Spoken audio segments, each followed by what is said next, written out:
this in overtime. Kansas City wins the game. Welcome into the back best sports talk host as voted on in the Pitch magazine. Live from the Fan Studios. Here's CDOT. Let's do this. Another day, another dollar, another edition of The Drive. You are listening to The Drive on 96.5 The Fan, 96.5thefan.com, and also the Odyssey app. My name is Carrington Harrison. Very excited to be here with you on this wonderful, wonderful Tuesday. So, this is what we have planned on today's show. We are going to stop at every single location where the Chiefs drafted a player. We're going to go to Ohio State. We're going to go to Tennessee. We're going to go to SMU, and we're going to learn more about every selection for the Kansas City Chiefs. Coming up in just a bit, we're going to take our first stop and learn more about Josh Simmons. We are going to head to Ohio State and catch up with Chico Borman. We'll also talk to him about the Cleveland Browns and Shedeur Sanders, as they were the number one story in the NFL draft. Certainly a lot to get into. So, we're going to start our transition to baseball probably tomorrow. We've got a couple of baseball guests, but we kind of want to put a bow on our NFL draft conversations. So we are going to do that today, and we're going to take a stop at every location that the Chiefs made a draft pick. Before we talk about the NFL draft, though, I need you guys to do me a couple of favors. Number one, I need you listening to the drive each day right here on 96.5 The Fan. And number two, I need you to tell one friend. It would be great if you could tell two friends, but you know what? Beggars cannot be choosers. I would just like it if you guys could tell one friend to check out the show. You know what? I would appreciate that a bunch. So, before we take our first stop in this tour around the Chiefs draft, now that for the most part, the player acquisition portion of the offseason is complete. Now, maybe an injury happens and the Chiefs pick up a veteran. We're still trying to see what happens with Kirk Cousins and Aaron Rodgers in a couple of situations around the league. But for the most part, the big player movement in the league is now complete. We're waiting on the schedule to come out. We're waiting to see if an injury happens at some point this offseason, something off the field that happens that could take a guy off the field early in the season. There is still a lot of time between now and week one of the NFL season. But 99% of the Kansas City Chiefs are already on this year's roster. So there are some things that I think we can say pretty definitively about this team. And I think there are still some question marks that I think you can have about the Kansas City Chiefs coming into the season. And this is where we tackle some of the question marks. Now, let's just get this question out of the way because I don't want to spend too much more time on it. We talked about this yesterday. It's related to their running back room. I believe the Chiefs sent a pretty clear message this offseason that they believe Isaiah Pacheco is going to be back to his normal self. And Isaiah Pacheco is certainly a capable running back in this league. I think he proved that his first 2 years in the National Football League. Last year, I believe it was much more of a product of injury than the offensive line or anything else. He is expected to be fully healthy this year. He is expected to be back this year. Can this running back room absorb any injury that happens? Last year, they were not in a position to absorb an injury that happened. They lost Isaiah Pacheco, and that really was kind of the end of them having a home run swing at running back. So I want to get to the other questions, but that is still a question that remains with this team. The Chiefs have a bottom 5, bottom 8 running back room in the National Football League. Now, is that a big deal with this passing attack?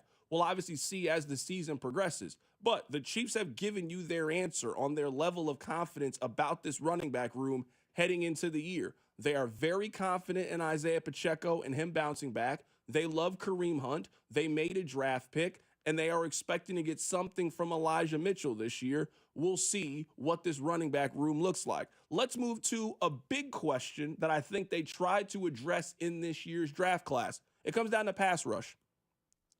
The Chiefs over the last couple of years have been a team that is near the top of the NFL at forcing pressure and getting to the quarterback.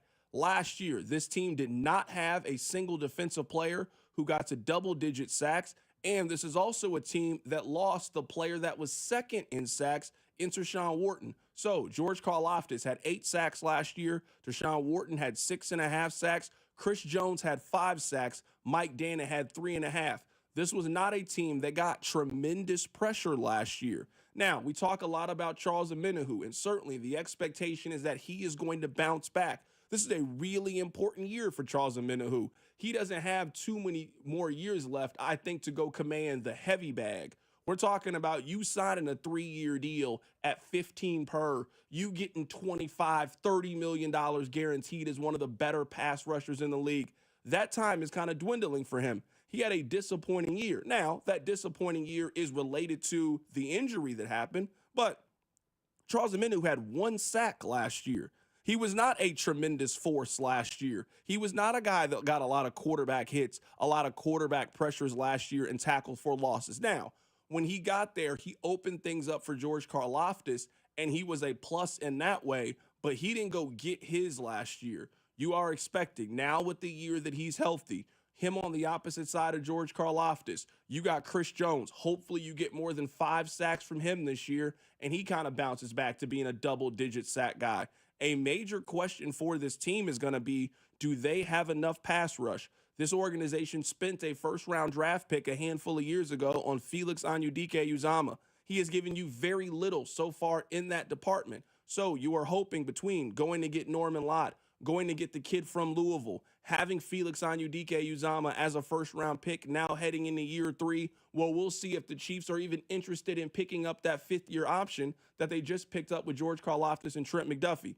Rob, a major question for this team heading into the year is, do they have enough pass rush? Because this organization let one of its better pass rushers walk in free agency. Certainly understandable when you see the contract that Wharton got from the Carolina Panthers, but they didn't really do a whole lot to replace him this year.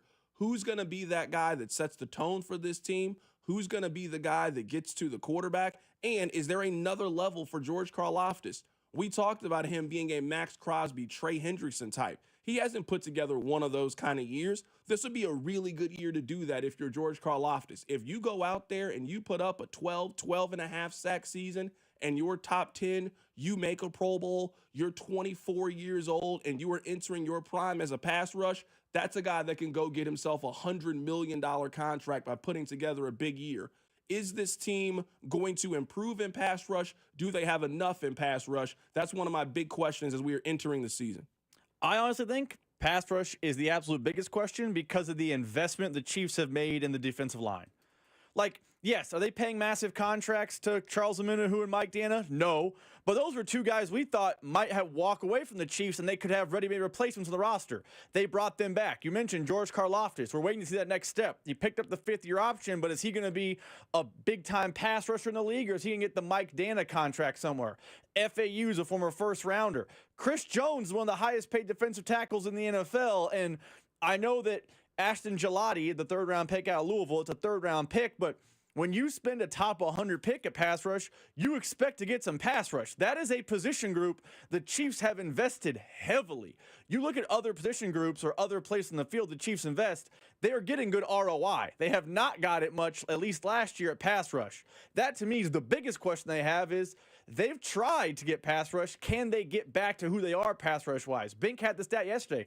They're 18th in sacks last year. That is not good enough for a Steve Spagnuolo defense to go win a Super Bowl. It has to be better in 2025. Another major question for this team comes down to wide receiver. I think it's kind of twofold. Number one, is Rashee Rice going to be suspended? How long is that suspension going to be? I think we have all operated the last couple of years that this is a foregone conclusion. He had a very storyline-filled offseason last year, and we are kind of waiting for the repercussions of that. What does that look like? Is that a 2-game suspension, 3-game suspension, 4-game suspension? We're also talking about a player that's coming off a significant leg injury that missed a large majority of the season last year. So this wide receiver room has 2 questions heading into the year. A, when is Rashee Rice going to be available from the National Football League?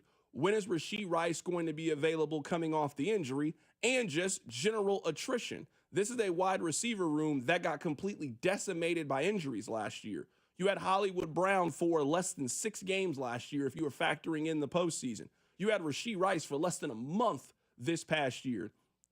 So what does the health and availability look like for Rashee Rice? Can this wide receiver room stay healthy? We talked about this yesterday. the Chiefs have clearly told you what side they are on. They thought they had a very good wide receiver room last year, but injuries ended up being a major deterrent from things. We didn't have Rashee Rice, Xavier Worthy, and Hollywood Brown all healthy at the same time. We believe at some point in the 2025 season, we will get a chance to see all of those players together.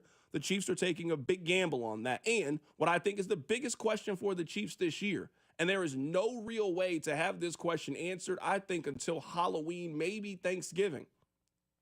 The Chiefs are clearly telling you that they believe the combination of Jalen Moore and Kingsley Suamataia gives them a better chance to win than what they had last year in the Super Bowl. This team is not much different than the ones that went up against the Philadelphia Eagles. The differences you would expect are going to be health for the most part. You just have more weapons, more things than you had going into that game, and your offensive line is better equipped. This team and its fortune feels very tied to Jalen Moore and the sizable investment that they made in him. You gave him $21 million for this upcoming season, but you do get the escape cap if it doesn't work at the end of this season to move on from him. But that's where we are. I mean, their offensive line is the same on 60% of it. From center to right tackle, they are the same. The difference is going to be Jalen Moore at left tackle as opposed to having Joe Thuney and the other options at left tackle. And it is impossible for them to be better at left guard this upcoming season than they were for a large piece of last year because of Joe Thuney. So we will see if this is a better combination of five people than the last year combination of five people. But for the most part, this offensive line is very, very similar. And they are taking the gamble that they are going to take a step forward by having more continuity at left tackle and someone who is better suited to play that position than moving Joe Thuney out of position and then having Mike Caliendo play left guard for them. That is going to be the biggest question that faces the Kansas City Chiefs this season. Coming up on the other side, we are going to talk to Chico Boardman, who covers the Ohio State Buckeyes. We're going to take a look at every draft pick for the Kansas City Chiefs today. Keep it right here. It's The Drive. The Drive with Carrington Harrison, your home for the best food takes in KC. Regular old American nachos. You know, I don't need jalapenos with mine, just chips, cheese.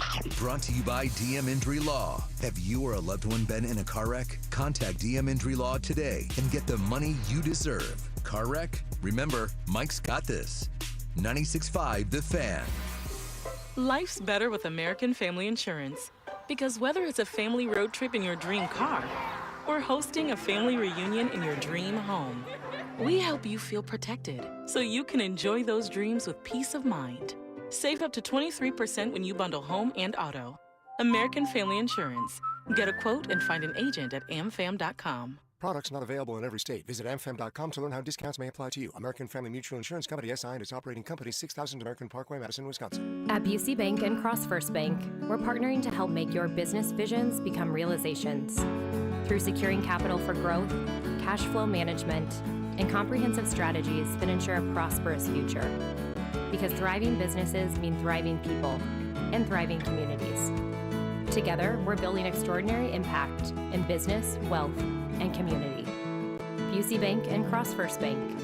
Member FDIC. BetMGM is making your next golf tournament winner bets more exciting with Second Chance. What's Second Chance? Ever bet on your favorite golfer to win a tournament only to see them miss the green? Well, with BetMGM's Second Chance promotion, you'll get your stake back in cash if your tournament winner bet finishes in second instead. That's right. Simply bet on any player to win a scheduled golf tournament during a promotional week. If you're right, you win. But if your pick finishes in second instead of first, you get your stake back in cash. Watch your favorite players go for the win all season long and bet knowing you'll get your stake back if they finish second. Log in today and make your picks with confidence with BetMGM. BetMGM and GameSense remind you to play responsibly. See BetMGM.com for terms. 21 plus only. Kansas only. Existing customer offer. Subject to eligibility requirements. Rewards paid back in unrestricted withdrawable funds. Gambling problem? Call 1-800-GAMBLER. In partnership with Kansas Crossing Casino and Hotel. Having unexpected car trouble or just in a car accident? You need Jay's Southland Tow Service. They have over 20 years of experience servicing the KC Metro. They specialize in light, medium, and heavy duty, as well as commercial transport and construction equipment. Keep this number handy, 816-779-4500. 888-4869 or southlandtow.com. Use the tow service trusted by most local police departments, Jay's Southland Tow Service. There's nothing they can't do, so be in the know and use Jay's Southland Tow. I'm Bob Burke, founder and chairman of Burke America Parts Group, a family of brands that includes RepairClinic.com, an appliance and HVAC parts solution company that's grown into an international brand. Before AmericanEagle.com, we partially launched a new technology platform developed by another firm. American Eagle helped take our technology to a whole new level with digital marketing, software development, and business insights into our key markets, appliances, HVAC, and outdoor power equipment, and did so both on time and on budget. AmericanEagle.com has the resources, experience, and talent needed to produce solutions. Our new technology platform, developed by AmericanEagle.com, has produced tremendous results with higher traffic, conversion, engagement, and online revenue. If you have any home repairs you need to take care of, check us out at RepairClinic.com. If you need a world-class website or technology project, then I would highly recommend AmericanEagle.com. Call AmericanEagle.com at 773-NETWORK. That's AmericanEagle.com, 773-NETWORK. Check engine or ABS light on? Take the guesswork out of your warning lights with O'Reilly Veriscan. It's free. Ask for O'Reilly Veriscan. O'Reilly Auto Parts. Some people just know they could save hundreds on car insurance by checking Allstate first. Like you know to check the GPS directions first, before driving to the mall. Turn right at the light. In 1,000 miles, you will reach Montreal. Not Montreal, the mall. Recalculating. 6,000 miles to Nepal. No, the mall. Checking first is smart. Recalculating. So check Allstate first for a quote that could save you hundreds. You're in good hands with Allstate.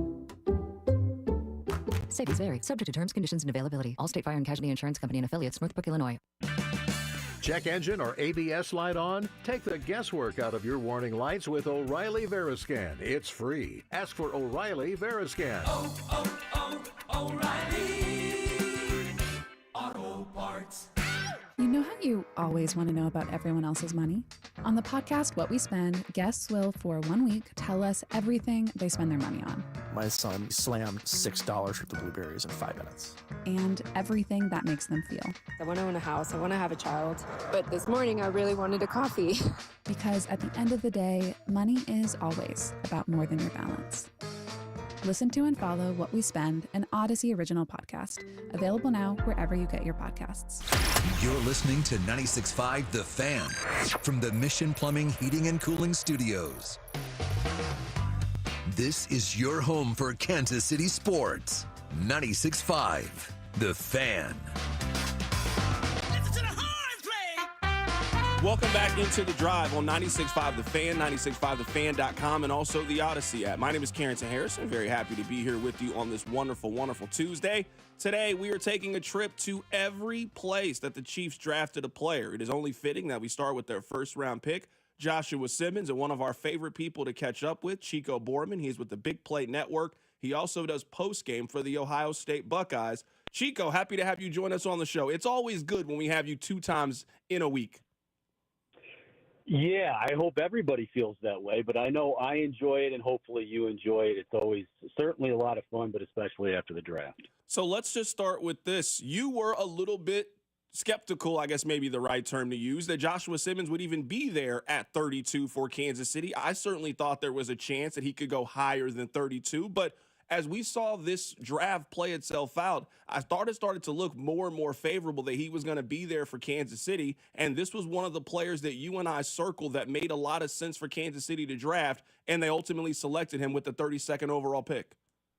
Yeah, you're right. I think we said last week, or I said last week, that I would be surprised if the Texans, now, you know, the Texans obviously traded out. They got a great deal to trade out of 25, but that seemed to be the sweet spot, if there was one, for Josh Simmons. And then when that happened, I think I got on the horn to you and started trading text messages. But yeah, it felt like if he was going to go, you know, maybe could have gone a little bit earlier than that, but it felt like 25 was a sweet spot. And I know Houston had done a lot of work with him. They loved him.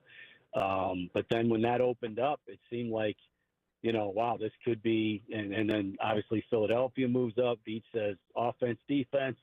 Philly says defense, so it kind of fell together. I was talking to Rob during the when I was waiting for you. I don't know. It seems like it's not a very well-received pick. Would that be fair or unfair? I think most people are excited about him, and I think there's always a belief that people want a player that you think is going to start for you immediately, that this seems like more of a pick for the future. But, I mean, the Chiefs have been trying to figure out this left tackle position, and also they're going to have to get rid of Jawan Taylor at the end of this year. They saved $20 million by cutting him, and you and I both know how the NFL goes. You then move on from that player, and then you insert a younger and cheaper player. So, I mean, this isn't a move that I wouldn't say there's a lot of fanfare for because of that reason, but I would say for the most part, people like this pick. People like this pick. People like this selection. Yeah, I mean, I guess I certainly understand that. I mean, especially in today's day and age, whether it's the NFL, whatever sport, you know, you want it now. You want the gratification, the success now. I think if they're patient, and I know, you know, Jalen Moore's a backup for a reason, but and it sounds like from everything I've read and heard from Brett Veach and Andy Reid is that, you know, you guys they're well prepared to basically say, okay, look, he's doing well right now, but we're not going to push him. I think it is a serious injury. I certainly don't want to downplay it, but, you know, you heard a few guys, I think on draft night, former players say, yeah, I had this injury and I ended up being okay, but it did take me a solid year before I felt like, you know, me again. And that could be, so that injury happened in October. You know, maybe he misses 4 games. And I know right now, you know, it sounds like the end of the world. No, we need him on the field immediately. But in the end, if that's your guy, that's your franchise left tackle, and I'm not saying he is, but I think he has all the tools, all the ingredients to be, then I think you're more than happy with that selection. That's why I like this move the most is I think of all the places that Simmons could have been drafted, this is the best possible place for him. There is no pressure on him to start this upcoming year. They just gave Jalen Moore $21 million, and Jawan Taylor's got $20 million guaranteed. You and I both know the money normally dictates who gets on the field. So you spent a large investment on those 2 spots. This is a scenario in which Simmons can rehab, he can learn, he can sit behind, he can be a break in case of emergency if an injury happens. Of all the places he could have got drafted, this is the most low-pressure situation, at least for this upcoming season.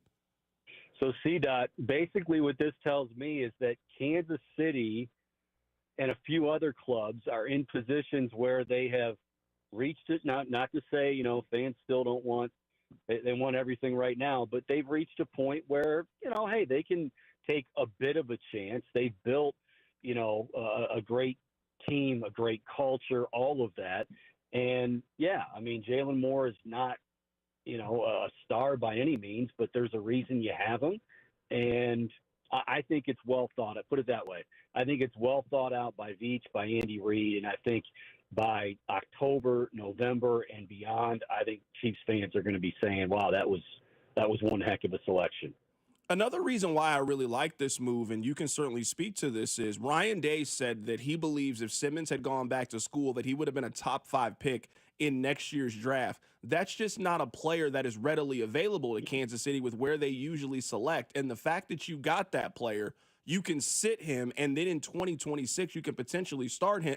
This was the year to me to take that swing at left or right tackle to get a player who could possibly be a top 10 prospect in this year's draft class, and then to ultimately get him at 32.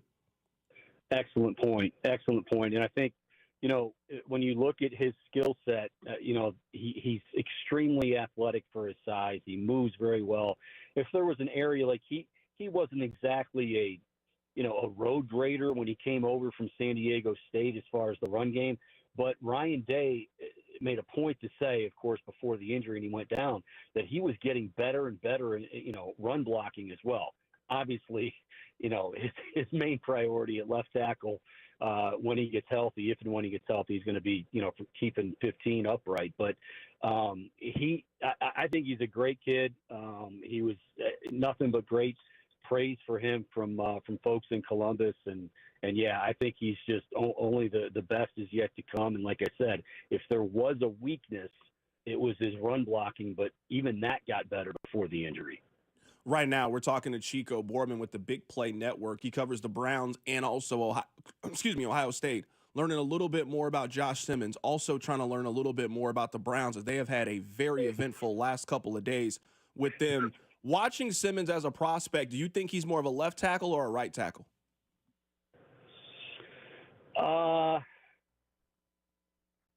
I think he's probably more of a left. I know, he played right tackle at San Diego State. That was the other thing that made it, pretty amazing is that he made that transition seamless. I mean, and you didn't know. I mean, when he came over, like, is he going to be? Now, granted, you're doing it at the college level, so you got a little bit. He had the talent to do it, but I would say left tackle. But if worse comes to worse, and he's better from the right side. But honestly, I think if you're saying what do I want in my left tackle, I want him to obviously be very athletic, and he's got the size, the frame that you just can't teach. So I don't think there's any talk about, oh, well, he's not long enough, he's not this. I would say he's probably more of a left tackle because, well, let's face it. I mean, that's where he was the last 2 years, and you certainly don't want to move him back. But, they'll cross that bridge when they come to it. I want to ask you a couple of questions about the Cleveland Browns, as they have been at the forefront of basically every interesting storyline with this year's NFL draft. Let's start with Shedeur Sanders. How are fans taking to them not only drafting Shedeur, they also got Dylan Gabriel in the third round? Okay, we'll start with Shedeur. I think, it's interesting. You guys have it in KC, every fan base, where you've got some that are like, you know what, man, what a steal. They got him in the fifth round, and nobody saw this coming, and he's going to have a chip on his shoulder, and he's talented, and then there's some that say, well, you know what, a couple things. There's a reason that he fell to the fifth round, and I'm not talking about, any kind of bias or anything like that. There's a reason just talent-wise. I mean, the Steelers, all you need to know is the Steelers, that was the team that really seemed to be had him earmarked for. And all of a sudden, the draft comes and Steelers are up again, and they passed on him. And what we were hearing, I don't know if you guys heard the same thing, but a lot out of Pittsburgh was, yeah, we kind of saw Kenny Pickett 2.0 with Shedeur Sanders. Pittsburgh's a pretty good team, pretty good culture, pretty good, history, whatever. Granted, the quarterback position since Roethlisberger leaves a lot to be desired, but I think the fans, I think they love being relevant. They love the fact, and you can probably hear it in my voice. Yeah, it's fun to be on TV. It's fun to be on all the sports shows, but they had that with Johnny Manziel. They had that with Baker Mayfield. They had that with, obviously, Deshaun Watson. And I'm not putting Shedeur Sanders in that category. He's done nothing wrong, per se. But you've got Deion. There's that sense of the circus. And I just feel like, and some fans are with me on this, you know what? It might be best if there's a year to just kind of catch your breath and hopefully work on that culture, because they keep talking about it. I mean, it's really a fun word to bandy about and say, oh, we got tough, smart, accountable. But you got to be consistent. You got to win consistently. You can't, and that's what teams like you guys do in Philadelphia, Baltimore, Pittsburgh. Browns are not there. And so I understand, like, well, hey, in the fifth round, we had to take a shot. Okay, but also, is it going to be worth this circus? If this kid ends up being their quarterback, then yes, obviously that's the answer.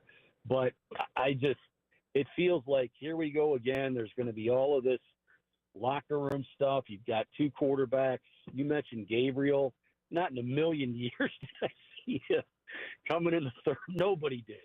There is nobody in Cleveland, Ohio, and if they tell you they did, they're lying. They're the same people that said they were at Len Barker's perfect game in the 80s when really there were only like 8,000 people in attendance. Everybody says they were there. Nobody in Cleveland said Dylan Gabriel in the third round. Nobody. The one thing I'll say about Shedeur is, and you just spoke to it a little bit, is if you look at that quarterback room, there's a chance that he starts like week 11 for the Browns. You got Kenny Pickett, Joe Flacco, Dylan Gabriel. I don't think that Deshaun Watson is going to be healthy enough this year. And then you've got Shedeur Sanders, that I know it was a very windy road to get here. But if if Shedeur can keep his head down, do the work, and perform well, he will be given an opportunity to start in the NFL, and that's all any quarterback can ask for. Well, again, another great point. You're right. Because of the situation right now, and maybe that's good for him, maybe that's not good for him. We'll find out because, well, we've already had the conversation on the air like, in preseason, if he's not getting the amount of snaps, are we going to hear, is there going to be comments leaked out of Boulder? I mean, I think Deion's probably got his own issues to worry about coaching Colorado, but you're right in that, look, Pickett's gone. I mean, they didn't pick up his option. They shouldn't have picked up his option. You brought in Gabriel and Sanders, so I think the writing's on the wall there. Flacco hopefully is a guy that can just be competent enough and make some plays in the offense to see you through. But I think they're really – what this comes down to, CDOT, and I don't think it's any big secret, find your future quarterback. Yes, you've heard – since you and I have met, we've been having this conversation over and over. And once again, here we are. Could it be Shedeur Sanders? Possibly. Could it be Dylan Gabriel? I don't think so. Is it another guy next year with the 2-1s? Because, again, they made that deal, and that was kind of – I'm not a big fan of saying, well, next year's class is loaded because you don't know how things are going to play out. But find the damn quarterback and be done with it. I mean, this is ridiculous. Last thing here, Chico. Could you have ever imagined that your team would trade the number 2 overall pick and it just wouldn't be a massive story for you guys? Like, the haul that you guys gave up to not draft Travis Hunter was actually a really good haul. Like, you got a quarterback haul. You picked up a second-round pick. You picked up a first-round pick next year that'll give you ammunition to kind of move up and do what you want in the draft. It was a very smart trade for the Browns, but nobody is talking about it. No, you're right. And I was looking forward to until Shedeur came into the fold. And like I said, I understand them taking the chance there, but I was looking forward to, man, this is going to be such because a lot of people were debating, no, you can't pass on a generational talent like Travis Hunter. This guy's a unicorn and blah, blah, blah, which I can see that. And then the other aspect, well, hey, I mean, look, this team needs a lot. They get ammunition. They got a great haul from Jacksonville. Good pickup. Next year, maybe they can find their guy. And you're right. Now it's crickets on that topic. It's, Shedeur and the circus, what could be the circus, who's going to be your starting quarterback. They've got a poll out, and I think Shedeur is right behind Joe Flacco, and then Kenny Pickett, and then, well, Deshaun's not even in the poll, and then Dylan Gabriel. So take that for what you want. That is our guy, Chico Borman, joining us on the show today. He is with the Big Play Network. He covers Ohio State as we were covering Josh Simmons, who went in the first round, also talking about all the storylines with the Browns. Chico, you know that I love talking to you. If you were on the show, that means Cleveland is advancing to the NBA Finals or something went terribly wrong with the Browns. The Cavs look really, really good. And that was without DG last night. I mean, wow. When experience and talent come together. And Atkinson, JB, don't forget about JB doing a great job getting these guys, the nucleus, which Kenny Atkinson loves to point out. But Atkinson unlocked Mobley and a few others. That's a fun team. Sorry, I know you got to go, but I had to get some kind of positive note here before we get out of here. No, I don't mind any of that. I mean, I think you're looking at it the wrong way. Yes, the Cavs look really good. The Heat looked as bad as any basketball team that I've ever seen in my entire life. Ooh. And even though I don't think anybody was thinking here or anywhere else that the Heat were going to upset them, but I mean, Spoelstra, you kind of know, like, and that was our thinking going in, like, yeah, even if they sweep, it's going to be a tough sweep. You're not thinking it's going to be the most combined points in the history of the league as far as the series. But, I mean, it was. I mean, they just 55. Tyler Herro's going into game 4. Tyler Herro's going, we're not going out like that. No, and not only did you lose, but you just got embarrassed. That was unbelievable. That is our guy, Chico Borman, joining us on the show today. Chico, I appreciate you, man. Thanks for popping on today. Love it, C-Dot. Thanks, buddy. Absolutely. That is Chico Borman joining us on the show today. He is with the Big Play Network covering Ohio State, also covers the Cleveland Browns as well We didn't get a chance to talk about this, so let's just talk about it now. I think that the league has to do something to the Atlanta Falcons and the other organizations in which the players' phone numbers got leaked, and then kids were making prank videos and calling them and pretending to be NFL general managers. I think the league has to step in and do something. I am all for jokes. I don't have any problems with jokes. They're funny. But this new generation, they find like making other people's day worse a form of comedy, which just isn't really that funny to me. Like, I also hate the fact that I understand you're 21 years old. I don't want to make it like you're some stone cold hard adult. I don't want to paint that either. But if you're 21 years old, you certainly know I shouldn't be taking these phone numbers from these NFL prospects and then calling them and pretending to be an NFL general manager, all while recording it for laughs on the internet. Like, I hear these things, oh, I made a mistake. No, you didn't make a mistake. You made a choice.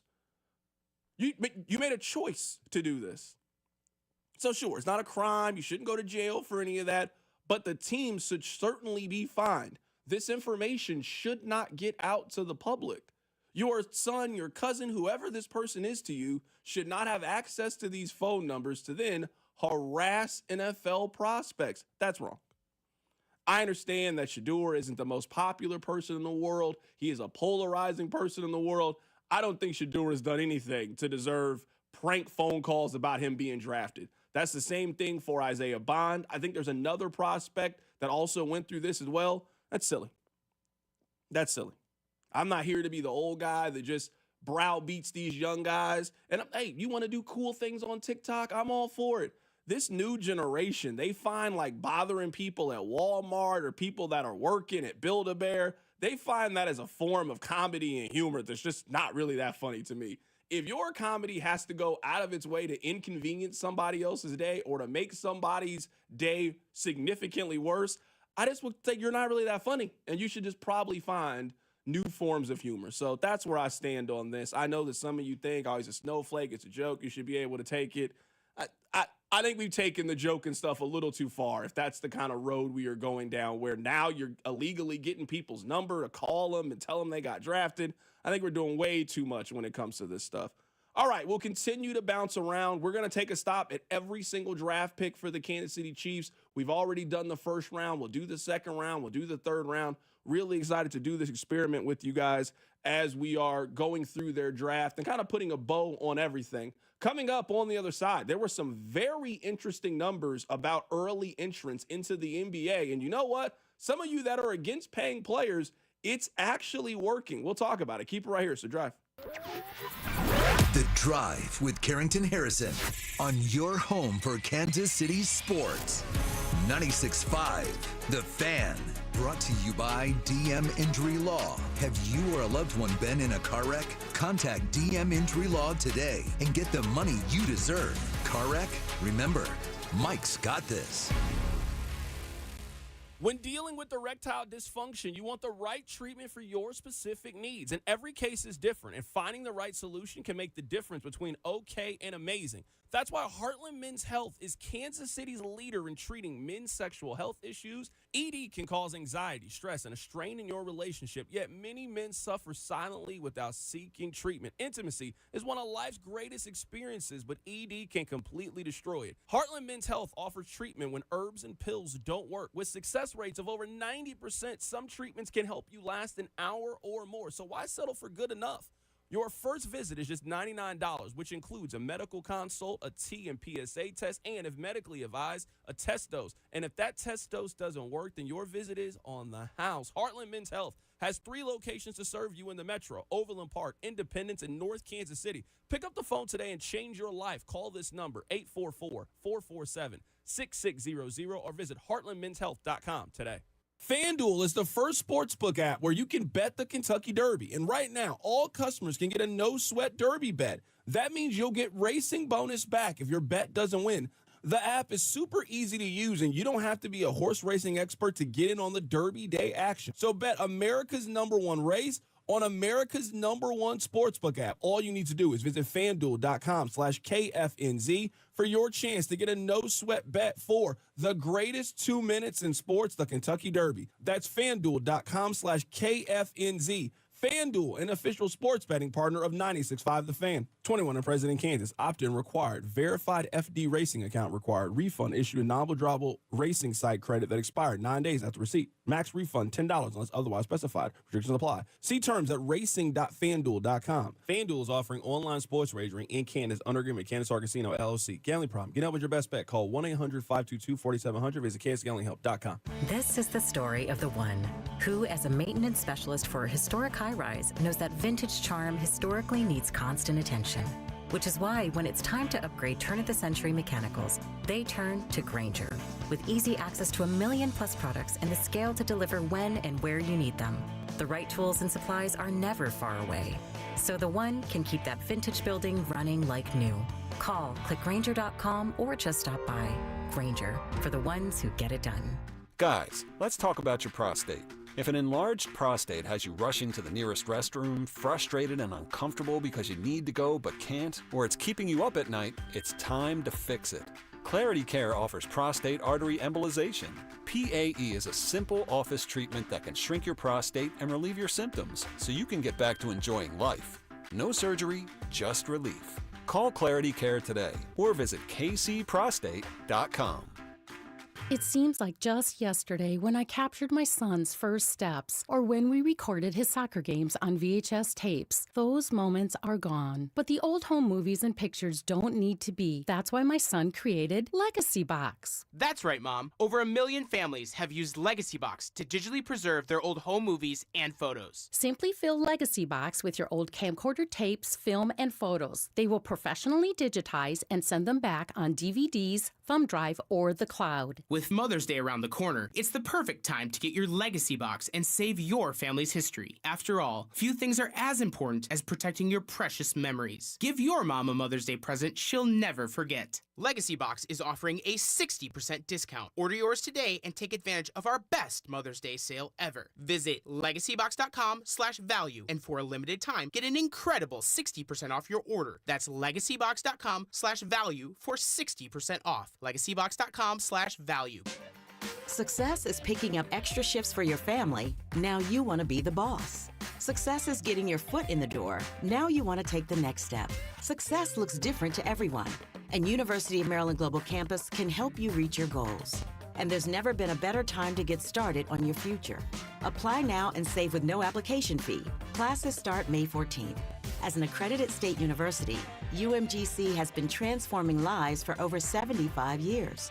With more than 135 undergraduate and graduate degrees and certificates, online and hybrid courses, personalized support, financial resources, and lifetime career services, achieving your dreams is more possible than ever before.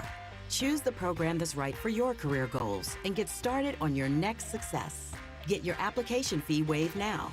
Classes start May 14th. Learn more at umgc.edu. Certified to operate in Virginia by Chev. This afternoon, expect a high of 67 with mostly cloudy skies. Weather brought to you by Robert Half. Our recruiters' expertise and award-winning AI will find you the skilled candidates you want. At Robert Half, we know talent. Visit roberthalf.com/talent today.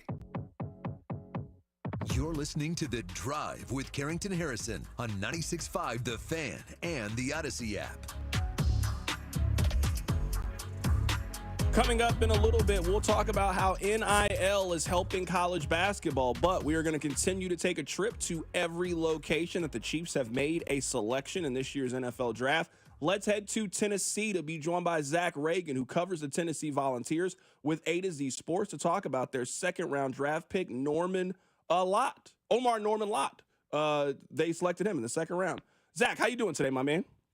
Good. How's it going, guys? Doing fantastic. What kind of prospect did the Chiefs get with Norman Lott?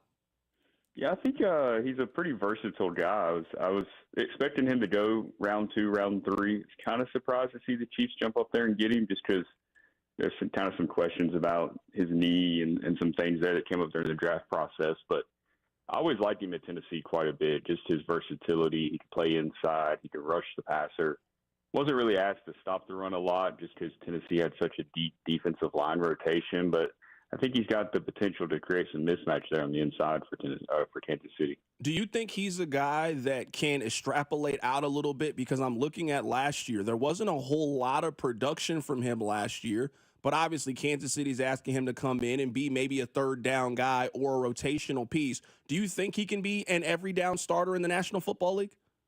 I mean, he's got to go prove it, of course, but it was just Tennessee was such a unique situation last season where they deployed this real heavy defensive line rotation. They wanted to keep guys fresh late in games. So it wasn't just him that played limited snaps. It was kind of everybody across that defensive line.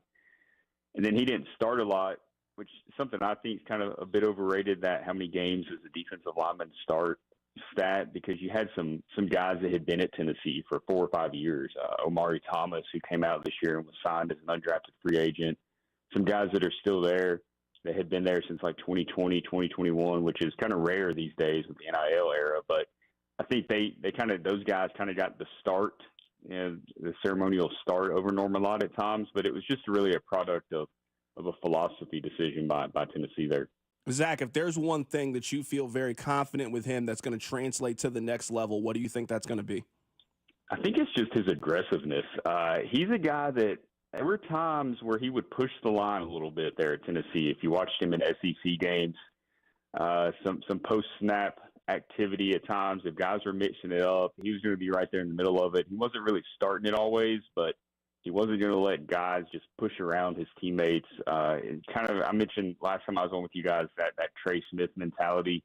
He's got some of that in him where he's going to be full go 100% of the time. He's a guy that gives his all every snap. So I think that part of his game is what translates, because if you don't have that, it's really tough to play in the NFL on an every down basis. You and I both know that players bust in the NFL draft all the time. If he doesn't project out to what you think he can be, what do you think would be the reason? What would cause him to not be a good pro? I would say just proven to not be an every down guy, or maybe it's the knee issue that popped up during the combine. And we're not really sure what the deal with that was. It just got reported that it got flagged, but I'm sure Kansas City has more information on that. Clearly they felt comfortable taking him there in the second round, but if something with that maybe creeped up, that would be about the extent of what I would think could come up and limit his production in the NFL. I saw that he got suspended for a game for a fight. Was this just a one-off thing, or is there a character concern with him? There was some stuff that was kind of behind the scenes that Tennessee never really talked a lot about. Maybe it was a half that he had to sit out here or there. And I think that just what I was talking to before, where it wasn't really a character concern. He wasn't causing issues. He wasn't causing off-the-field problems. He would push that line during games, and he's going to have to rein that in a bit, no doubt. You can't go in the NFL and cost your team with a 15-yard unsportsmanlike conduct penalty in a key situation. That's a quick way to find yourself on the bench, but that is definitely something he'll have to rein in a bit there in the NFL. Yeah, some of that just sounds like, if you want a very aggressive defensive lineman, I'd much rather be in a position where I got to kind of calm a guy down a little bit than have to ramp him up. Yeah, for sure. And that seemed to be the situation with him. Like I said, there wasn't off-the-field issues that they were dealing with all the time. He wasn't a problem. He wasn't getting in trouble away from the field and causing issues or distractions in the locker room or anything like that. When you look at the NFL, is there a defensive player that you think, hey, if he could turn out to be this guy, I think that's a really good projection for him? Yeah, I'm not. He's a tough one to kind of compare anybody to, just because he's a bit undersized to be like a true run-stopping interior defensive lineman. I think his versatility and the way that he can rush the passer from inside is kind of what sets him apart. I think that's what Kansas City saw, slotting him in there beside Chris Jones and creating a lot of opportunities for him. So it's kind of tough to come up with a comparison for him, because he's not your typical edge rusher type guy, but he's also not your typical interior defensive lineman that's going to clog the hole and stop the run. I don't want to put this word on him, but it sounds like you think he is a little bit of a tweener. Like he's a little bit in between a guy that can get after the quarterback and also a guy that can be a true nose and really help you stop the run. Yeah, that's kind of how I would view him. I think he wants to put on a little bit of weight. I think he made some comments about that, and that he feels comfortable playing a little bit heavier than he was. I think he was around like 290, 295 when he was at Tennessee, so maybe he can get up over 300 there.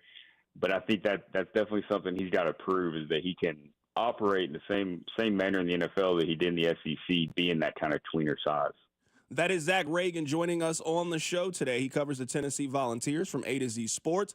Zach, you know what, man? This is the second time that we had somebody on the show kind of giving us a projection, and the Chiefs actually took those players. So happy to have you on the show again. Yeah, thanks for having me, guys. Absolutely. That is Zach Reagan joining us on the show today. Happy to get his thoughts on Omar Norman Lott. We're going to head to Louisville coming up in a little bit to talk about Ashton Gelati. We'll get his projection coming up in just a bit. Now, this is just one person's opinion. I don't want to throw this out there. This player sounds like he has a relatively low ceiling to me. That's what it sounds like to me. Reading his NFL draft profile and hearing somebody that followed him, it doesn't sound to me like we are looking at somebody who has a chance of being a George Karlaftis type, who I think is proven to be a very, very good player at his position. Not a star, but a very, very good player. It sounds to me like he's a little bit undersized. And if you look at kind of how he was used in college, like he didn't really have like monster production. This feels like a little bit boom or bust to me. Certainly maybe more of a chance than you would want to take with a second-round pick, with them getting him at pick 63. I'm not going to lie to you. We were at the Chiefs draft party, Chicken and Pickle, Friday night, and I remember seeing this pick being like, who? What? Why?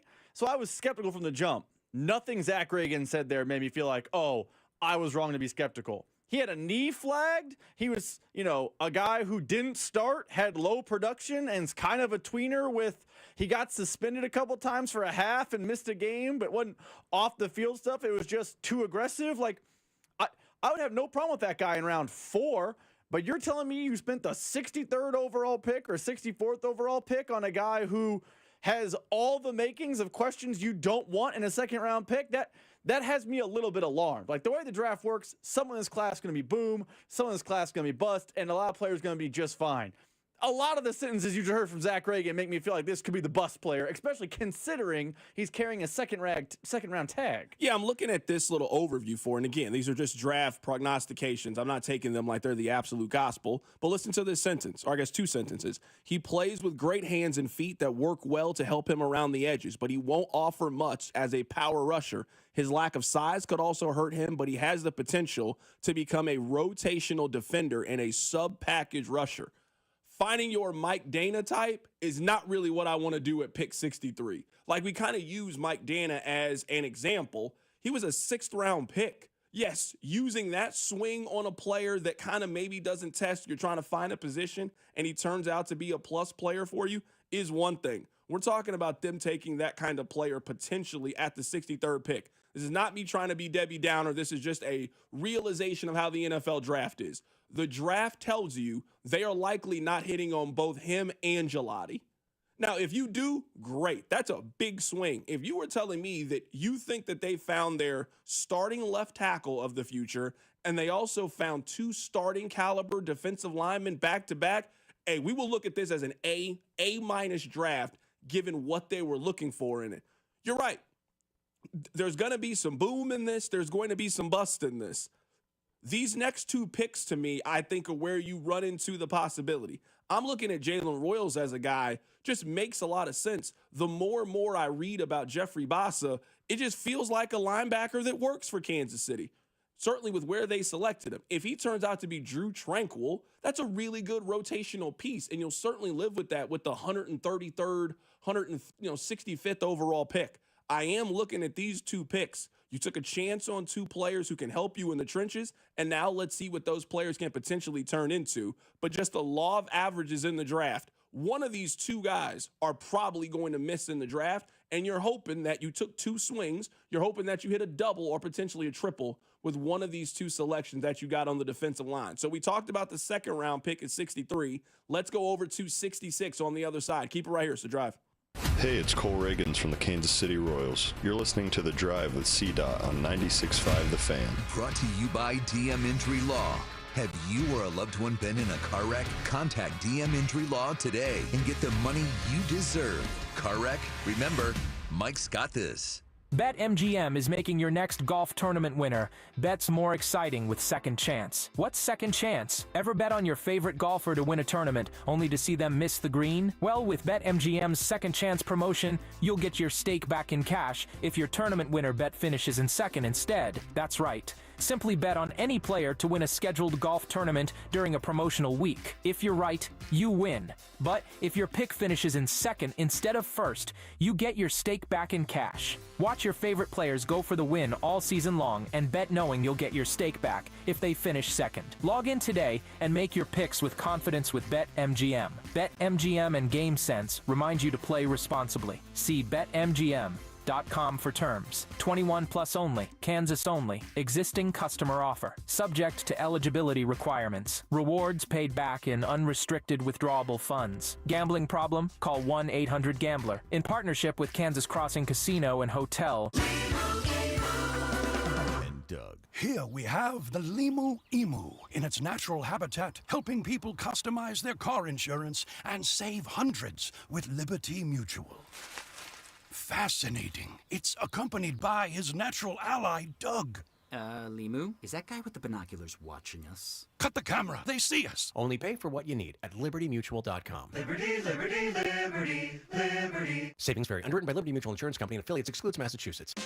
Gain a global perspective and specialized skills that many of today's top employers are seeking with an MBA from University of Maryland Global Campus.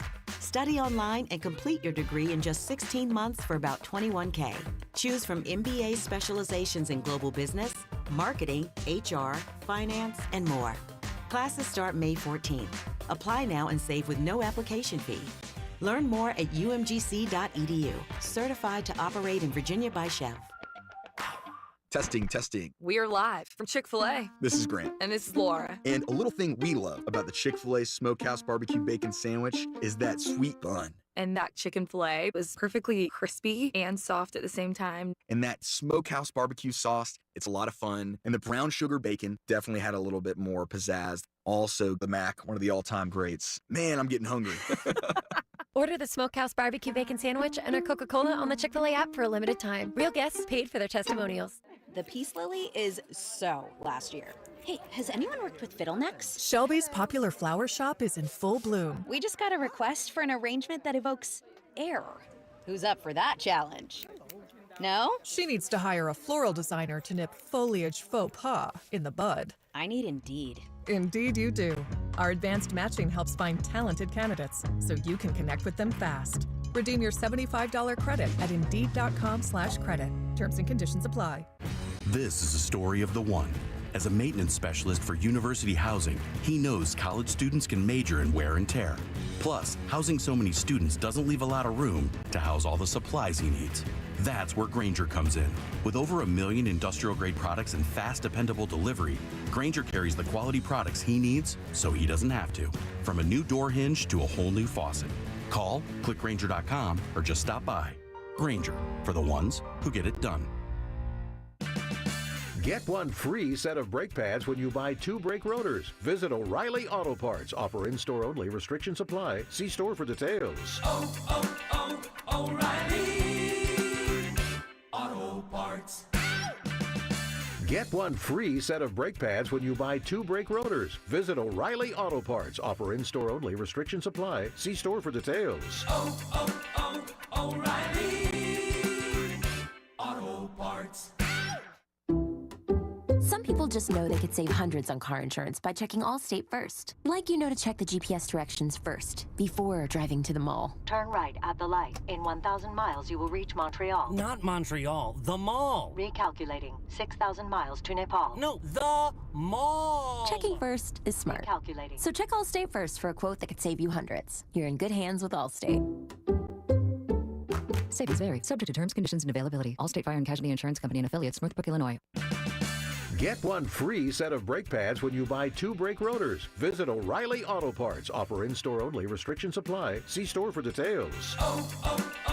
O'Reilly Auto Parts. Royals coverage sponsored by Park & Go, the best deals on airport parking. Step up to the plate and hit a home run with Casey's best airport parking. It's Park & Go. Great service, low price, zero hassle, open 24/7, and all spots are covered. Don't get caught looking. Strike three. Reserve your spot today at bookparkandgo.com. Take me out to my TV on FanDuel Sports Network. Yeah, yeah. Royals games, announcers, and more Royals games. Did I mention they have the Royals? Stream now. Hey, it's Cole Riggins, and this is 96.5 The Fan, your home for Royals baseball. KFNC FM and AM, HD1 and HD2, Kansas City, and Odyssey Sports Station.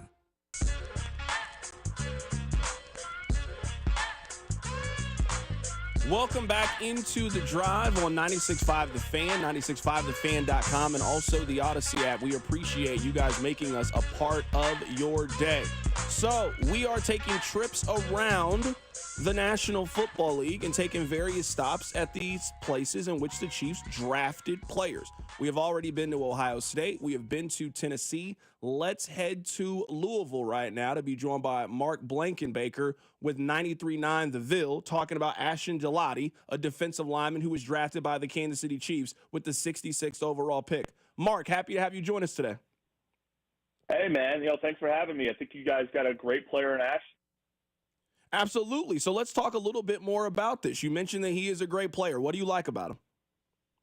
Well, he's just a high-energy guy. He can play a lot of downs for the Chiefs and in the NFL. A rookie, we'll see how he does in year one. But for Louisville, he was a guy that never came off the field, run, pass, whatever.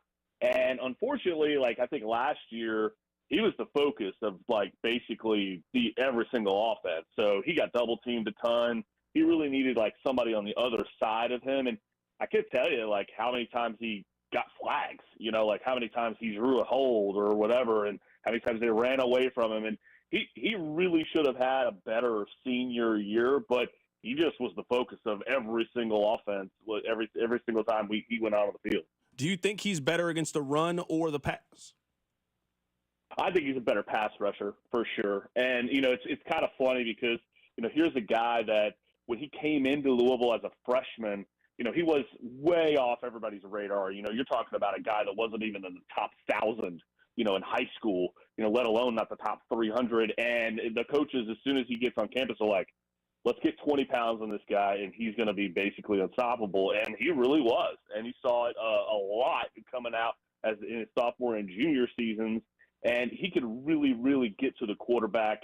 I think he's one of those guys that you throw him on there on the other side of George, and, there's going to be a lot of disrupted, passing downs there in Kansas City. That's what I was just going to ask you. Do you think he has an opportunity to be a day one contributor? Because I would say that the Chiefs don't necessarily have that position filled. They got a lot of position filled.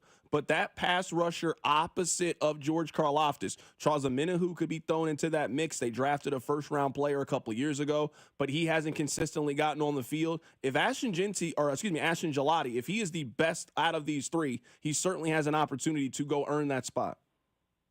I think so. Yeah, I think he's one of those guys that if you ask him to just as a rookie, hey, let's get really good at this and let's be an impact player for the Kansas City Chiefs, rushing the passer, I think he can do that. I think he can absolutely do that. I think the biggest hill to climb for him going into the NFL is hey, we're going to run to your side. Can you hold the edge? I think that's probably something that he'd have to prove to me. But in terms of rushing the passer, I have no doubt that he can go up there and do that job and kind of take some of that pressure off George for sure. If Ashton works out as an NFL prospect, it will be because of what? What could keep him in the league and give him a really solid, strong career? Well, he's athletic, and you'll see that straight away. But really, it's his character, it's his high motor. You're not going to be able to just kind of pull him off the field. He's not going to get discouraged. If you start him out and there's the first 5-6 weeks, you're seeing him in minicamp, you're like, man, I don't know. Just hold on, because this is a guy that's not going to quit. He is a high motor, high energy, high character guy. He is very athletic, but he also just doesn't get discouraged. There's a lot of times where he's getting held, and you see his stats, as the senior year, he's way down. What he finished with 4.5 sacks the senior year. He should have had 12, 15. But he didn't get discouraged. He just kept going out there and playing. And as the year went on, he was more and more effective because he just didn't get discouraged. He's a physical player at the point of attack, and you'll see all that. But he's one of those dudes that just shows up every single day for his team. It sounds to me like he has a high motor, which is one of those things you always want your defensive lineman to have a high motor. Yes, no, high motor for sure. And he just keeps coming. Like you might stop him here, you might stop him there, but by the end of the day, by the end of the game, you're going to be like, this guy still's got something left. Like that's really what I think the message was, especially if you got to the fourth quarter in these games in college and the ACC. It really affected the games late because he just had more in the tank than the guy across from him. So, and then really, I mean, and also, you talk about who he is as a person. Like, I can't tell you how many times, like, there was something going on in the facility, and it's like, oh, Ashton did that? Like, stuff that he didn't have to do, like, just helping out like an equipment guy, helping out like one of the guys showing up that's doing catering that day. Like, and then also just being a leader and having his teammates just being like, yeah, we're going to do that too. So, as he grows into his role in the NFL, you'll see that leadership quality. But certainly as a rookie, you'll see him. It'll be high energy, high motor. You're not going to discourage Ashton Gelati. Last thing here, what's one thing that he needs to work on to stick in the NFL? Third-round picks miss all the time in the league. It's a really hard league to stay in. What does he need to improve on? Yeah, I'm really interested to see when he goes up against those elite tackles and they want to hold the point of attack against the run, can he do that? Can he hold the edge on his side when they decide, hey, we're running to Ashton Gelati's side? I think he did enough of that at the college level, but there were times where it was like, oh, okay, that's an elite tackle, that's an elite running back.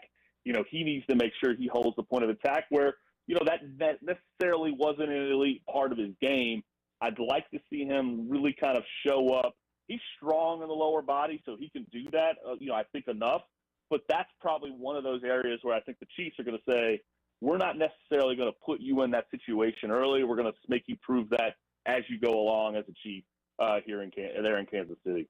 That is Mark Blankenbaker joining us on the show. He's with 93.9 The Ville, joining us on the show to talk about Ashton Gelati. He was the third-round pick for the Kansas City Chiefs with the 66th overall selection. Mark, great stuff, man. Appreciate your time. Take care, boys. We'll talk to you soon. Absolutely. That is Mark Blankenbaker joining us on the show. Really happy to have him join us on the show today. This sounds like your prototypical third-round pick. If you go and you look at his NFL draft analysis page, he was the third most athletic defensive line or edge prospect that went to the combine. So the measurables for him are really, really strong. It sounds like he has a high motor. Sounds like he's a guy that can play all three downs. Certainly makes a lot of sense why a team took a decent asset on him, a third-round pick, and drafted Ashton Gelati. It all makes sense to me. And as much I just said that, Zach Reagan said a lot of the things that, alarm you about a player, like injury and a little bit of off the field something and not a starter, not high level production. Hearing it's a high motor guy who did all the right things and is relentless and never seems to stop trying to rush the passer are things you like in a third round pick. Like, let's be honest, you're not getting Von Miller at pick 66, prime Von Miller. But you can get a guy who is relentless, tries to get after the passer, and can be used situationally. That is not a bad deal. He sounds like, and I mean this as a compliment, he sounds like Mike Dana. When Mike Dana came in the league, he was a fifth-round pick. The thought was a little undersized, kind of a tweener, but he's relentless, high-motor guy. He has made it work in the NFL. I think Gelati has more physical measurables than Dana did coming out of Michigan, but a lot of those same buzzwords are being used, which doesn't mean he's a star in the league, but he can be a productive NFL player, which right now the Chiefs need that at pass rush. I mean, if you want to look at last year, their snap counts and who got on the field, George Karlaftis had the most snaps at defensive end. He played 76% of the snaps. Mike Dana played in 45% of the snaps. Felix played in 30% of the snaps. Now, that's just looking at DN, not counting D tackles, not counting interior guys, just guys that primarily play on the outside. And we know that Charles Omenihu, who missed a large portion of the season, he played in 20% of the snaps last year for them as a defense. So you would have to assume Omenihu's numbers are going to go way up this year. Are we going to assume that Felix's numbers go way up this year? Because I'm looking at that other position as it feels like it's a little bit up for grabs, certainly as a Minahu's backup. You bring a Minahu back, he knows the system, he's a veteran, he is going to be their starting end opposite of George Karlaftis. But who his backup is going to be and who's next up in the rotation, I don't think that job is filled. Mike Dana is going to be on the field for this team. Felix is going to factor into the rotation. Would have to also assume third-round pick, a guy that sounds like he has a high motor, a guy that sounds like he is ready to step in and help a team in the NFL. If you're looking at position battles, and there's not a lot for this team, who's going to be in that pass rush rotation, who's going to get on the field, that is one of the few battles that we will see in camp. And what's exciting to me as a Chiefs fan is it sounds like this guy can slide in as a backup for a Minahu and potentially be you found a third-round guy to replace him in 2026. Like we talk about in the draft how many starters they got. This could be a guy that's a starter in 2026. I don't know if he's a starter in 2025, but you let him go from situational pass rusher to every down player. That could be the move for him, considering there's not much space. I also don't know for sure FAU's snap count's going up. I'm not as sold on that being a foregone conclusion as a lot of other people because he hasn't shown that he's earned those snaps. Someone on the text line says you might not be able to find Von Miller in the third round, but you can find Justin Houston. Justin Houston is very interesting because I don't know if Justin Houston drops in the draft anymore. If you remember, a major reason why Justin Houston dropped in the draft was he failed a drug test at the combine. That's just not really a thing anymore. You remember, back when Justin Houston was entering the NFL, that was like the scarlet letter. Like, that was like the number one thing on SportsCenter. How in the world could you be stupid enough to smoke marijuana leading into the NFL Combine? We don't even talk about it anymore when it comes to the league. So, Justin Houston, you're right. There were a time that you could find those players, or Randy Gregory, who we thought was going to be a first-round pick, would drop in the draft because of marijuana. That's just not really a thing of why people ding you for why you move down. You could definitely have other character concerns. It doesn't sound like that's the question with Ashton Gelati. But I'm not sure if you find Justin Houston anymore, because if you're telling me the worst thing that your pass rusher does is smoke weed, that guy goes 8th overall in the draft, given the kind of prospect that he was coming out of Georgia. Coming up on the other side, we'll talk about NIL and how it's changing college basketball. We'll also talk about, Rob, there is a new popular sit-down chain restaurant in America. We'll talk about that, and we'll also continue our journey around the National Football League. We got a lot to get into. Keep it right here. It's The Drive. The Drive with Carrington Harrison on your new home for Chiefs football. 96.5, The Fan, brought to you by DM Injury Law. Have you or a loved one been in a car wreck? Contact DM Injury Law today and get the money you deserve. Car wreck? Remember, Mike's got this. Buckle up and hang on. This is going to be a good one. The fans of Kansas Speedway know how to have a good time. One that celebrates fantastic finishes. Crash together, so close. And family-friendly facilities. Trading paint. We got feuding. And tailgating tradition. Burnouts, beer, and barbecue. Oh, it'll for sure be a good time. And you are all invited. NASCAR weekend at Kansas Speedway, May 9th through the 11th. Get your tickets now at kansasspeedway.com. Hey there, Royals fans. It's Royals Hall of Famer Mike Sweeney. Have you or your kids experienced a high school coach who wants to make our Kansas City community a better place to live, work, and play?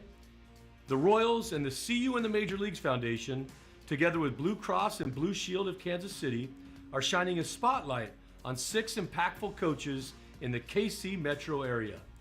Nominate a high school coach today at royals.com/coaches with character. Hey guys, Underdog just became one of the best places to make entries during the basketball playoffs with their Extender program. With the Extender, you can play your way to increasingly bigger boosts each round of the playoffs. Start with the playoff series by using the Game 1 boost and continue boosting each subsequent game to unlock the next one. The longer the series, the bigger the boosts. Underdog is one of the leading places to make all your sports selections, and you can play now in your state. That's right here in Missouri. Underdog is one of the fastest growing sports game apps, and you can play it in your state. Look, millions of fans have already won billions playing at Underdog. Are you going to be next? Download the Underdog app today and sign up using that promo code TAPP, T-A-P-P, to unlock a special offer for up to $1,000 in bonus cash when you make your first deposit. That's promo code TAPP.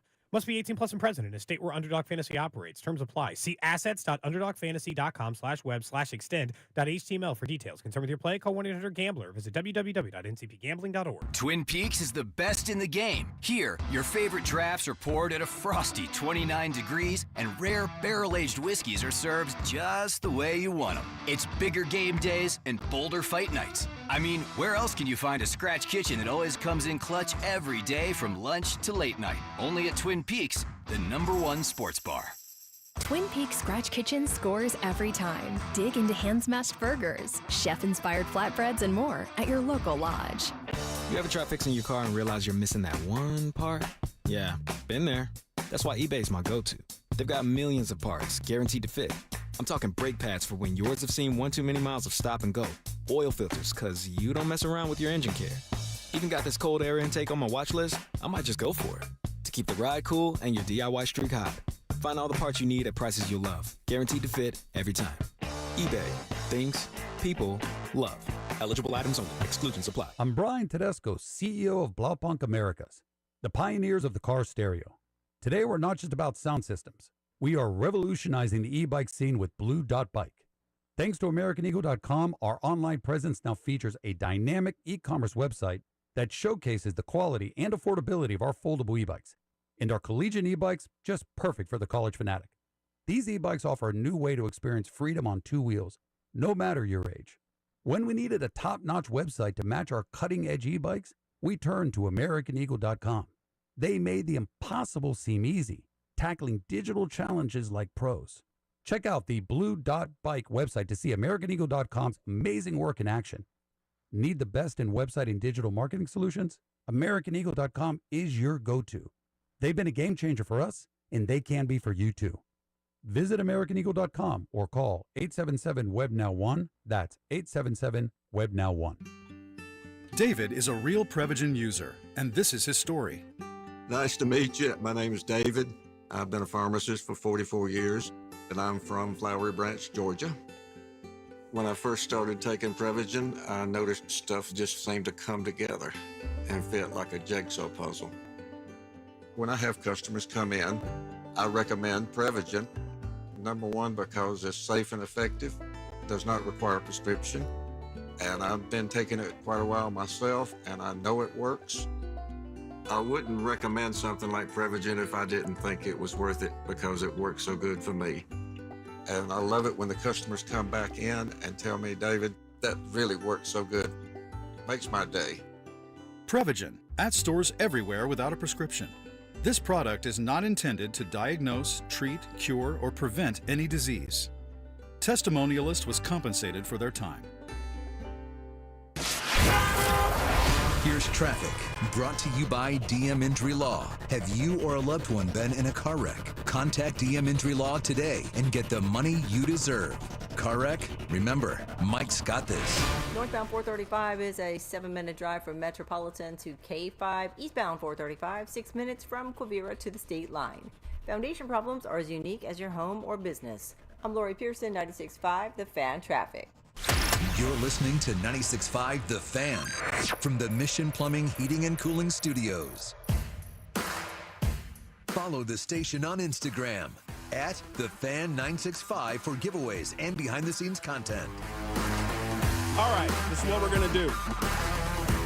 We're going to talk about college basketball and how NIL has changed the sport. I want to share with you guys some changes in how we eat, and then we'll continue our journey around the NFL draft. That sounds like a really good usage of our time. Did you guys know that in 2015, we saw almost 300 players declare early for the NBA draft? In 2021, there were 363 players that left college early to jump to the NBA. Now, in the NIL era, did you know that only 106 players entered the NBA draft? This is a great situation for college basketball. College basketball was fighting a couple of different fights, and there were a lot of players that were on the fringe, Let's take JT Toppin, for example, who is going to be the best player in the Big 12 this year on Texas Tech. In the old system, there's no scenario in which he comes back to school. That player is entering the NBA draft. There ain't no money in college. But now there is a lot of money in college, and he is going to be paid like an NBA player and still have the ability to stay in college. This has benefited men's college basketball more than any other sport that we watch and follow in college because of this. Because of players who are fringe NBA guys, they now don't have to run to chase the money in the league or go overseas to make good money. You can make good money playing at Kansas.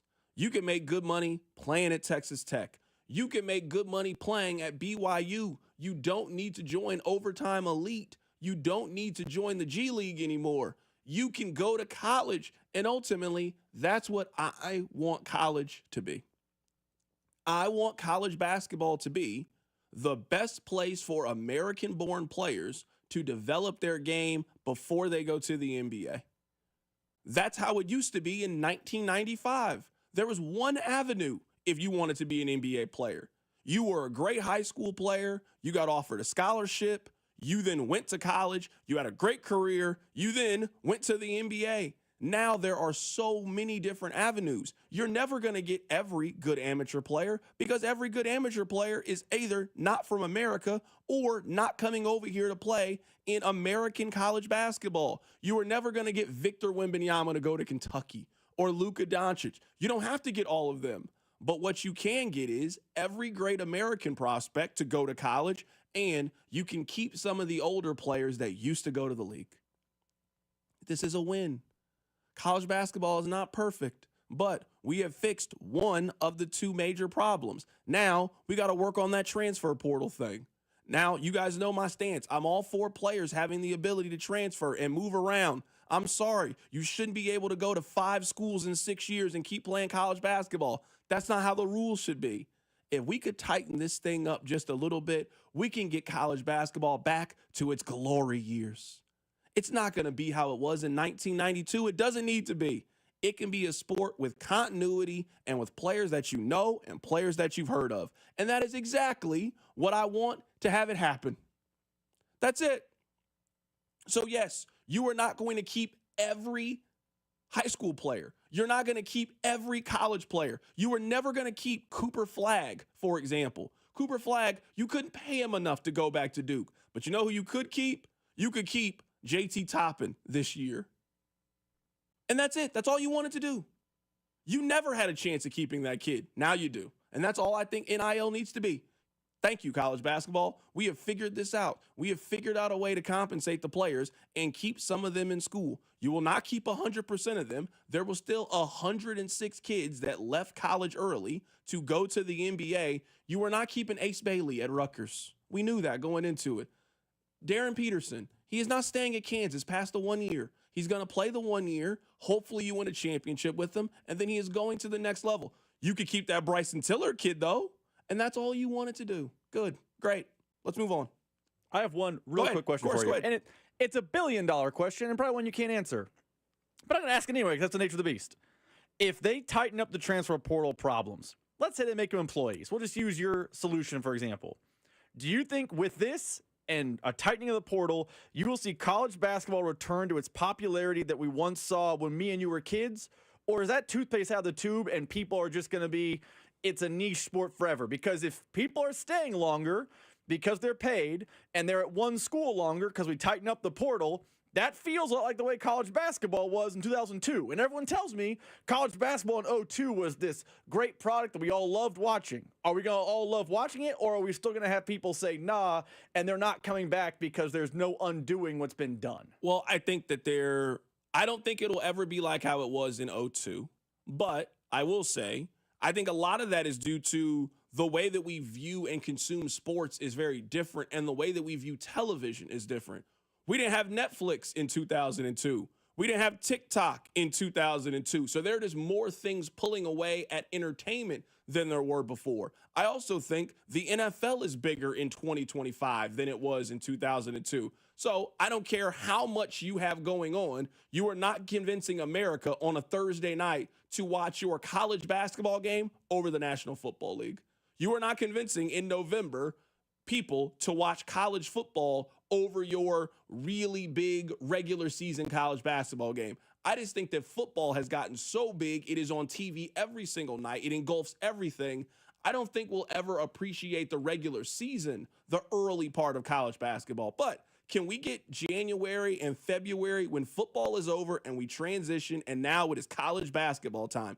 Yeah, I actually do think we can get some of that back. I think this was a really fun year in college basketball with a lot of good players, a lot of good storylines, a lot of really good teams. We just need to continue to build on that momentum in the sport. That's what I wanted to continue to do. Let me share this with you because I think you will find this interesting. Did you know that for every year since 2018, Olive Garden has been the most popular sit-down chain restaurant in America?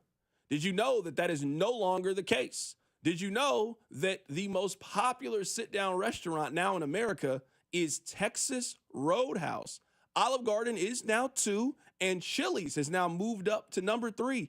Chili's had a 15% increase in its revenue over the last year. Texas Roadhouse has had a 14.7% increase over the last year or so. Let me ask you this, because you love Texas Roadhouse. I'm much more of a Longhorn individual myself. Longhorn actually came in number 6, had a 7% increase. Why do you think we are seeing that Texas Roadhouse has taken such a big jump, and why America loves Texas Roadhouse? Oh, well, I think there's 2 reasons. One, and we vilified the TikTok era earlier in the show, and we should have. What they did to Shedeur Sanders is sick.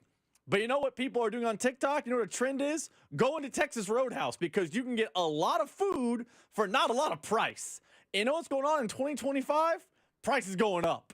And that hasn't really been the case at the old Roadhouse. You can get a nice steak, a quality steak. It's not 801 Chop House steak, but it's a fine steak, and you can get it for a reasonable price. So you know what? People are going back, and there's this TikTok fad of people going there and realizing, yo, this is affordable, and that's bringing kids in, or I call them kids, 20-somethings in droves. That same thing is happening to Chili's. You're on TikTok. You've probably seen TikTok kids eating that giant Nashville hot mozzarella stick at Chili's. The TikTok era saved Chili's and saved Texas Roadhouse. So I vilify them for Shedeur, as we should, but they saved 2 staples of the family restaurant industry. I would say that there are 3 boxes that Texas Roadhouse checks off. It has good prices. That's why I like Longhorn Steakhouse. You're telling me I can get a 12, 16-ounce ribeye and 2 sides for less than $30? Sign me up for that. I think the food is good. It's not great. You're not getting an A1 steak, but you also got to know you ain't getting an A1 steak. It's $30. You got to know you ain't getting an A1 steak. Is it good? And I think you are always going to win because families need places to eat. When you and I were kids, it was a big deal to go to a Red Lobster or an Olive Garden. That's how you learned a lot of social norms, how to order, how to sit, how to use a fork, how to use a knife, how to conduct yourself. You're always going to take your family out to eat. There are some places that now, due to the economy, you can't really take your family out to eat. You're not spending $27 an entree. Then you maybe want to get a drink. Now your kid wants to get something. You want to get a dessert. And now at the end of it, you and your family have spent $300 for you to eat. That's not a sustainable model. You know what Texas Roadhouse has done? Yeah, come on in here. We got you. Why don't you bring little Timmy in, give him some chicken strips, $12.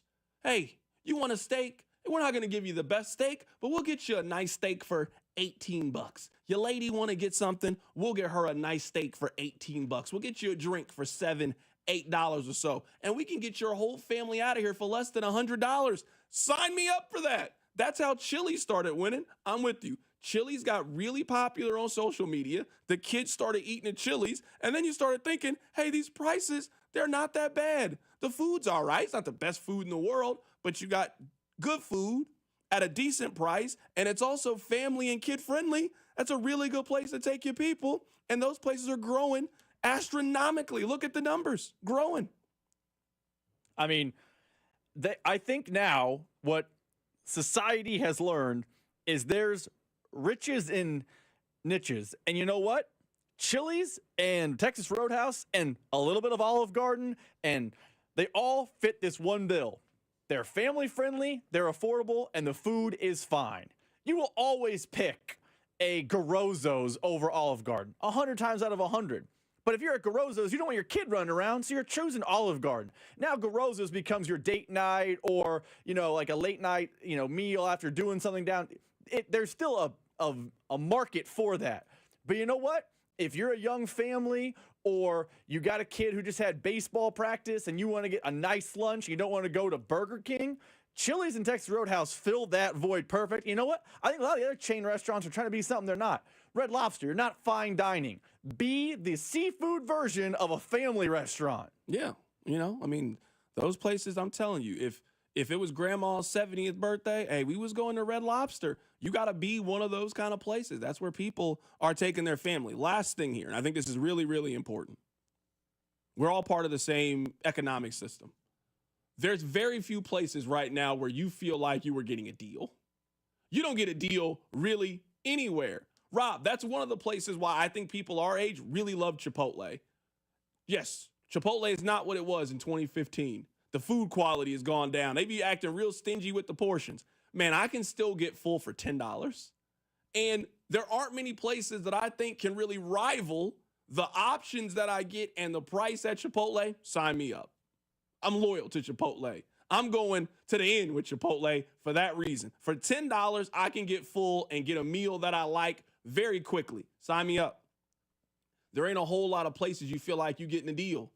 Texas Roadhouse, Longhorns, Chili's, and make you kind of feel like you're getting a deal. And that just feels good today. You ain't getting a deal at the grocery store, not on anything. You're not getting a deal at a majority of these restaurants that we go to, but it feels like you get a deal when you walk in, old Texas Roadhouse, old Longhorn Steakhouse, Chili's with the baby back ribs. Hey, you know what? I ain't got nothing wrong with Chili's, man. Shout out to Chili's, man. That's who sponsored this segment. They didn't really sponsor this segment, but they sponsored it. Shout out to Logan's Roadhouse, who is now the most popular sit-down chain restaurant in America, and also Chili's that has moved up to number 3. They had a 15% increase in revenue last year. So Chili's, very, very popular with the people. All right, let's get back to talking football. Let's get back to the Kansas City Chiefs. Let's head right now to California, and we'll be joined by Roxy Bernstein, who covered Noel Williams, the third-round corner that they got from the University of Cal.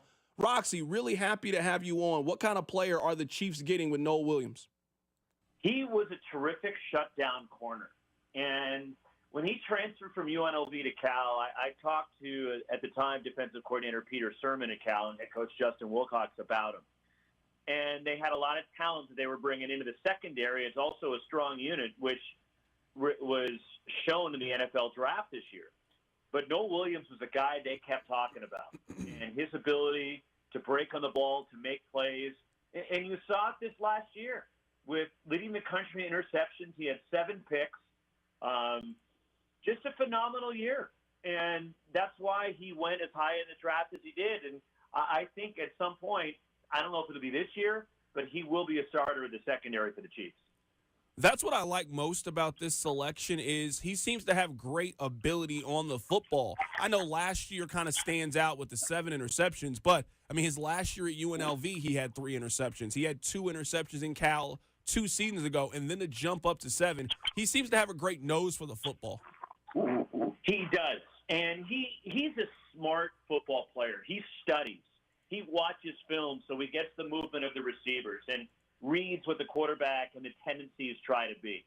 And I think that's where he's added to his game, is his ability to also do the work off the field. He is an exceptionally hard worker, but off the field, to put in the film work, to put in the video work, to see exactly where he can improve as a player, but also to learn tendencies of his opponents.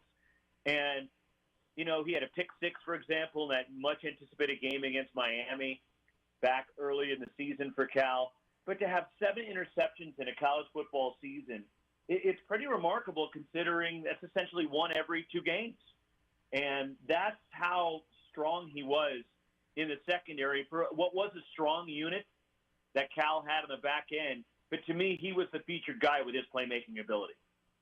Reading his NFL draft page, it says that he was inconsistent in run support. How is his tackling ability? Is he a guy that you think can improve in that ability in helping against the run?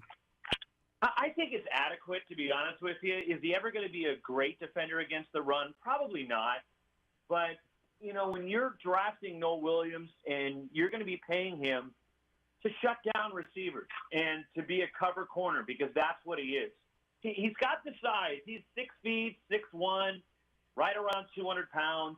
He was okay in run support. It's not his strength, but I think he can get better at it. But his ability is, he was drafted by the Chiefs, not necessarily to help stop the run. He was drafted by the Chiefs because of his playmaking ability in the secondary and his ability to stay with and shut down receivers. You mentioned that he has a chance to turn into be a starter for this team. Do you think he's somebody that can fit well on the outside, or do you think he's that perfect kind of inside slot corner? I think he's an outside corner. That's where I think his specialty is, and that's where he played in college at Cal. Now, he did play a little bit of safety early in his career as well, but he was more of a corner and a guy that understood if you leave him out there on the island, he'll make a play, and he's very rarely going to get beat. And look, could he go inside and be a slot corner? Yeah, but I don't think that's his strength. I think his future is on the outside and trying to be a shutdown corner out there.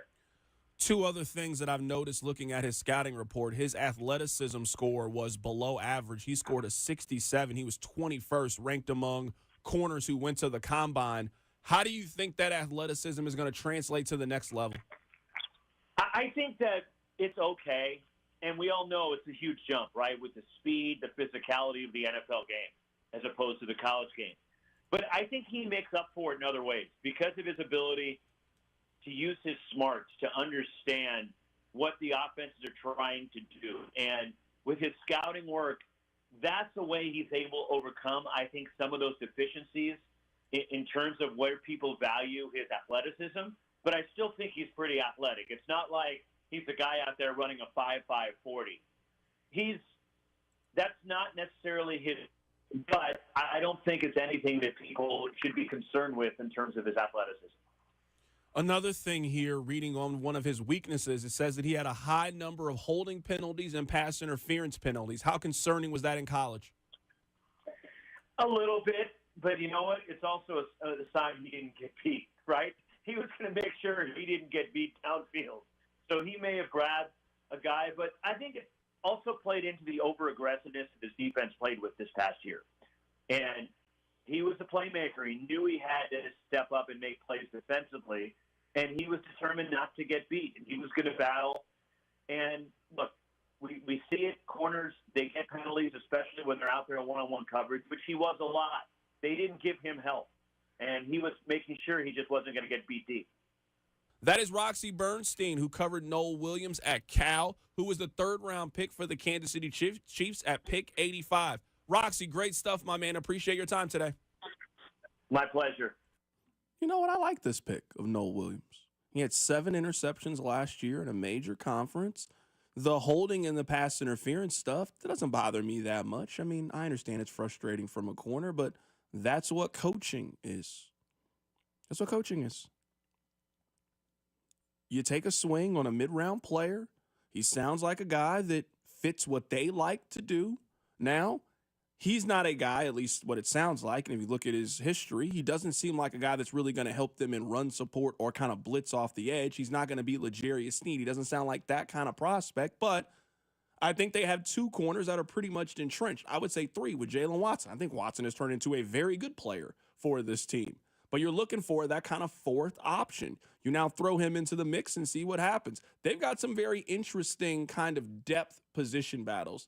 There aren't many starting spots that are open for Kansas City. There's not really going to be for a team that won 17 games last year. Like, this is not the place to come in and be a day 1 starter and a contributor for. But depth is always going to be needed. And we all know the players that you start the season with are not necessarily the ones that you are going to end the season with. So creating that depth, building your roster out is usually the smart thing to do. I really like the selection of Noel Williams. He was a corner that was picked out of Cal. We'll get back to this coming up at the top of the hour when we'll head to Oregon and talk about the linebacker that they picked up this weekend. Coming up on the other side, a childhood memory was unlocked for me this weekend. I'll tell you what it is. Keep it right here. It's The Drive. The Drive with Carrington Harrison on your new home for Royals baseball. 96.5 The Fan. Brought to you by DM Injury Law. Have you or a loved one been in a car wreck? Contact DM Injury Law today and get the money you deserve. Car wreck? Remember, Mike's got this. Hi, Mia here at the winnings desk of the Missouri Lottery. With 56 million winning tickets last year, anyone can win big. So set your destination to winning, like gas stations, grocery stores, or anywhere you can buy a ticket. The Missouri Lottery. Winners welcome and play responsibly. Ring the bell. We've done it again. Golden Oak Lending has lowered rates to 4.875 fixed. Lower your monthly payment, get cash out, pay off credit cards, and best of all, make no mortgage payments for 2 months. Lock in this incredible 4.875 rate and get your cash in as little as 14 days. Call 913-890-GOLD. Golden Oak Landing cured my blues. 5.81 APR, FHA, 15-year, 20% equity qualified credit. Additional terms apply. NMLS 114937. Call Aspen Lawn and Pest Control. Our iconic blue trucks and expert team get it right the first time. Award-winning full-service lawn care and pest control since 1985. Call today for a free estimate. Visit aspenlawn.com. Men, here's the truth. In the bedroom, good enough isn't really good enough, is it? This is Jeff for Heartland Men's Health. And if your erectile dysfunction is making intimacy less enjoyable for you and your partner, give us a call today. Because whether your ED only happens sometimes or all the time, it's time to stop good enough and time to start really good. At Heartland Men's Health, we're experts in treating ED. Whether it's only mild or moderate, or even if it's severe, our treatments have success rates of well over 90%. And because we have a variety of treatments and can even combine protocols, we can likely get you performing like you haven't in a long time. You could even last up to an hour or more and make sex great again for you and your partner. So make an appointment and be done with good enough. Your initial visit is just $99 and includes blood work, a medical consult, and if medically advised, a test dose. And if that test dose doesn't work in the office, your visit is free. Call 844-447-6600. That's 844-447-6600. Or go to heartlandmenshealth.com. We have 3 offices to serve you. Buckle up and hang on. This is going to be a good one. The fans of Kansas Speedway know how to have a good time. One that celebrates fantastic finishes. Crash together. So close. And family-friendly facilities. Trading paint. We got feuding. And tailgating tradition. Burnouts. Beer. And barbecue. Oh, it'll for sure be a good time. And you are all invited. NASCAR weekend at Kansas Speedway, May 9th through the 11th. Get your tickets now at kansasspeedway.com. Shopping with your parents can be embarrassing. Why would they sell jeans with holes in them? I'm going to speak to the manager. Mom! That hoodie is giving. You should get it. YOLO. Thanks to the Chase mobile app, your kid can shop independently while you keep an eye on their spending. So you can go from... We can be twinsies. ...to... How was shopping? Saw you stayed on budget. Thanks, Mom. Freedom for kids, control for parents. That's family banking from Chase. Account subject to approval. Chase mobile app is available for select mobile devices. Message and data rates may apply. JP Morgan Chase Bank N.A. member FDIC. Why'd I go to the doctor? One day at the firehouse, I was so lightheaded I could barely stand. Even my crew noticed. Getting checked out was the right call.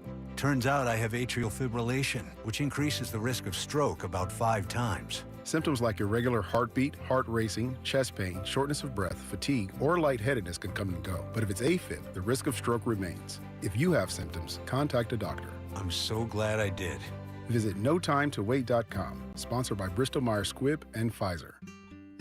David is a real Prevagen user, and this is his story. Nice to meet you. My name is David.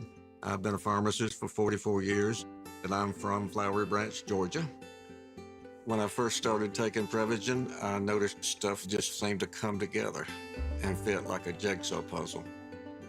When I have customers come in, I recommend Prevagen. Number one, because it's safe and effective, does not require a prescription, and I've been taking it quite a while myself, and I know it works. I wouldn't recommend something like Prevagen if I didn't think it was worth it because it works so good for me. And I love it when the customers come back in and tell me, David, that really worked so good. Makes my day. Prevagen, at stores everywhere without a prescription. This product is not intended to diagnose, treat, cure, or prevent any disease. Testimonialist was compensated for their time. Here's traffic, brought to you by DM Injury Law. Have you or a loved one been in a car wreck? Contact DM Injury Law today and get the money you deserve. Car wreck? Remember, Mike's got this. This traffic report is brought to you by Midwest Auto Services. Slowdowns happening eastbound 70 out of the 435 exchange. Also seeing some heavier traffic into downtown. Northbound 35 and northbound 71. Is driving your vehicle like fighting a wild bull? Does it lead, pull, or feel out of sync when you accelerate or brake? Are you replacing tires a lot due to poor wear?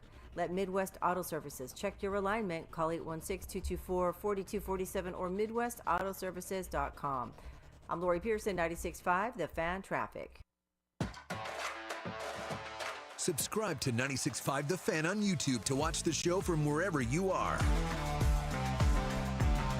All right, a couple of things. Number one, the Chiefs picked up the fifth-year option on Trent McDuffie and George Karlaftis.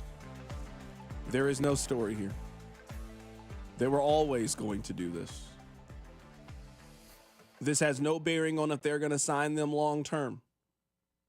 I understand we have to update you and give you the news, but we all knew this was going to happen. This was a foregone conclusion. I am still on the side of I would pay Trent McDuffie this offseason. I think that's the best thing that they can do. Now, I would wait on George Karlaftis. And if I'm George, I also don't want to sign a long-term deal.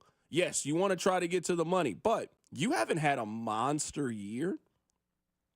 What does a contract extension look like for George Karlaftis this offseason? He's had one season in which he's had double-digit sacks. He's not a Pro Bowl, all-pro caliber kind of player. So, I mean, he'll get paid, don't get me wrong, but he's not breaking the bank if he tries to negotiate a deal. If I'm him this upcoming season, I'm trying to put up the best year of my life. I'm trying to finish top 10 in sacks this year. A healthy Charles Omenihu, if this defensive line rounds into shape and George Karlaftis goes out there and has 12 and a half, 13 sacks, now I want to renegotiate my deal and I want to get paid. And that contract is probably somewhere between $90 and $110 million. I wouldn't feel comfortable giving George Karlaftis that contract right now. I don't think he's been a $90 million player. He's been good, don't get me wrong. But we're talking about you cashing out at the absolute highest of your earning potential, and I don't think that's what happened last year if you were him. So Trent McDuffie, two-time All-Pro, first 3 years of his career, he is in a different boat than George Karlaftis. You have had 1 year in which you've had double-digit sacks. You've never made the Pro Bowl. You are not a big disruptive player yet in your career. So I'm willing to pay Trent McDuffie right now. I would continue to play this thing out with George Karlaftis, and I wouldn't be opposed to playing this out all 5 years of his rookie deal. Based on how he's played so far, you are not in a rush, I think, to pay George Karlaftis. So that is number one. The number two thing is, sometimes the best part about social media is it unlocks things that you forgot even existed. Now, if I had to be real with you guys about my two favorite teams of all time, number one would be the 2003 Royals. Now, I know they have had better years. They won the World Series. They went to another World Series. I went to both of those World Series. There's something magical about the 03 Royals. I know that you, under the age of 40, I know somebody out there feels me. I know you remember Mike McDougal and Ken Harvey and Jose Lima. They just were fun. They weren't the best team in the world, but there was just something lovable about the 2003 Royals. And my second favorite team, Rob, would be the 2007 Missouri Tigers that smoked your Kansas Jayhawks at Arrowhead. I know you remember it. That's the team that made me fall in love with college football. Chase Daniel, Martin Rucker, Chase Kaufman smoked the Jayhawks at Arrowhead. I know that a young Rob Britton was heartbroken by this development. Heartbroken. He had to go back to school that next day with defeat all over his brow. Those are my two favorite teams. Now, if there's been other teams, I mean, I've seen the Chiefs win the Super Bowl. Other teams I've really, really enjoyed. Not like those two, though. I forgot that this existed. In fact, social media reminded me. You know how the Royals used to do those goofy commercials? Gotta love these guys. You know those goofy promo commercials to get you to buy tickets? Someone uploaded the 2003 Royals rap. Rob, had you ever heard this before? Do you remember this? I don't remember the 2003 Royals having a rap commercial to get you to go buy tickets. Well, I found it, and we're going to play it for you. Listen to this. KC Royals is about to explode. From the zoom to the boom, the hot box break out the room. You'll be leaving, coming back soon. Give the other team a break? Nope, you know how the game go. What you think they swing for? To go against the grain? Nope. So lock and load and grab your seat and don't be hugging it. Stand up and cheer because you're gonna be loving it. So come and get your ticket to secure your seat. It's a fact, they're better and they're back. I might have to move the 03 Royals down my list. I don't know if I can love them the same after hearing this again. They were putting this on TV. This was on 38 The Spot. They were running this promo on the radio to get you to order tickets for the 2003 Royals. I'm starting to understand why they didn't make the playoffs. I'm starting to understand why the 03 Royals broke our heart, even though they were up 3 games at the All-Star break. I'm starting to realize why they faded down the stretch. What was that? Can we give the Royals of 2025, can we give them a rap song? Do you think the Royals would pick it up as their slogan? Can we create a Fountains Up rap for the Royals this year? I mean, it'll be a hit. I mean, they don't get a lot of hits, so we can make our own hit. I've completely forgot about this. Text line, did you guys remember this? 913-586-7965. Did you guys remember the 2003 Royals rap commercial to get you to go buy tickets? I completely forgot about this. Whoever that rapper was makes Shador Sanders look like J. Cole. That was bad. Did he rhyme at one point? I know I'm not the rap aficionado on the show, but that was terrible. I loved the 03 Royals. I'm starting to think I might love the 03 Royals because I was 12. I love the 03 Royals because they were just a fun team. They were the biggest surprise, I think, ever. Our life. It wasn't like in spring training of 03, people on the radio and people on television were like, hey, watch out for this team. No, it was not at all. Here comes more of the same. It came out of nowhere. It was so fun. That's why I love them. It came out of nowhere. You remember, they won their first 9 games of the year. I was at that. For those of you that remember this, they had that big Buck night game. It started to rain, and then Ken Harvey hit a walk-off home run. Amazing time. It was a mammoth shot, too. He put that deep into the Kansas City night. I'm telling you, that team will always be in my heart. Always. It'll always be in my heart. But, I mean, that rap was awful. I mean, it wasn't good. I'm not here to tell you that it was good. It was not strong. You know what that was like? The 03 Royals staff. Their pitching was bad. It was bad. It was, what was it, Lima and May, and then we pray? Yeah, Lima and May, and the other days we pray. Shout out to Mike McDougal, though, man. He used to come out to rock you like a hurricane. He had serious control issues, though. No clue where that ball was going to go. None. But you know what? He had great heart, grit. Effectively wild. That's what he was.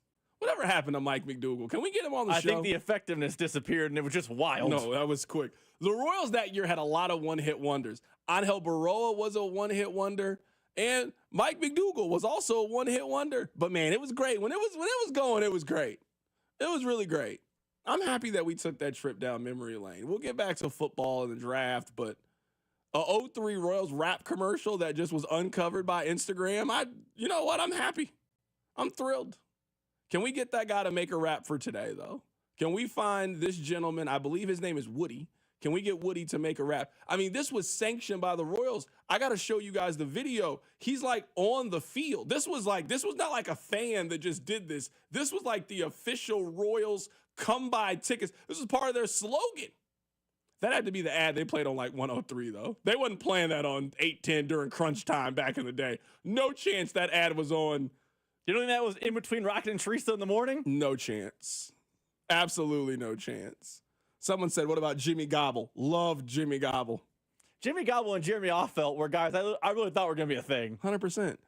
You were with Jeremy Offeld, you were just thinking that he had to really solve that blister problem. You remember, he always had a blister. 12-year-old Rob thought blisters were an epidemic in this city because he never stopped having that problem. He always had a blister. No, 100%. Just had a problem.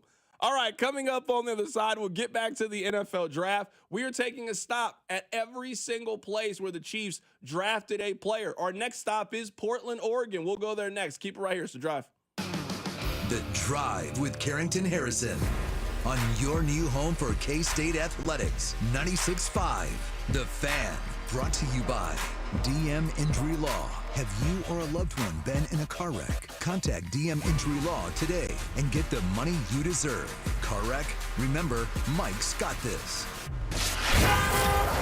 Here's traffic, brought to you by DM Injury Law. Have you or a loved one been in a car wreck? Contact DM Injury Law today and get the money you deserve.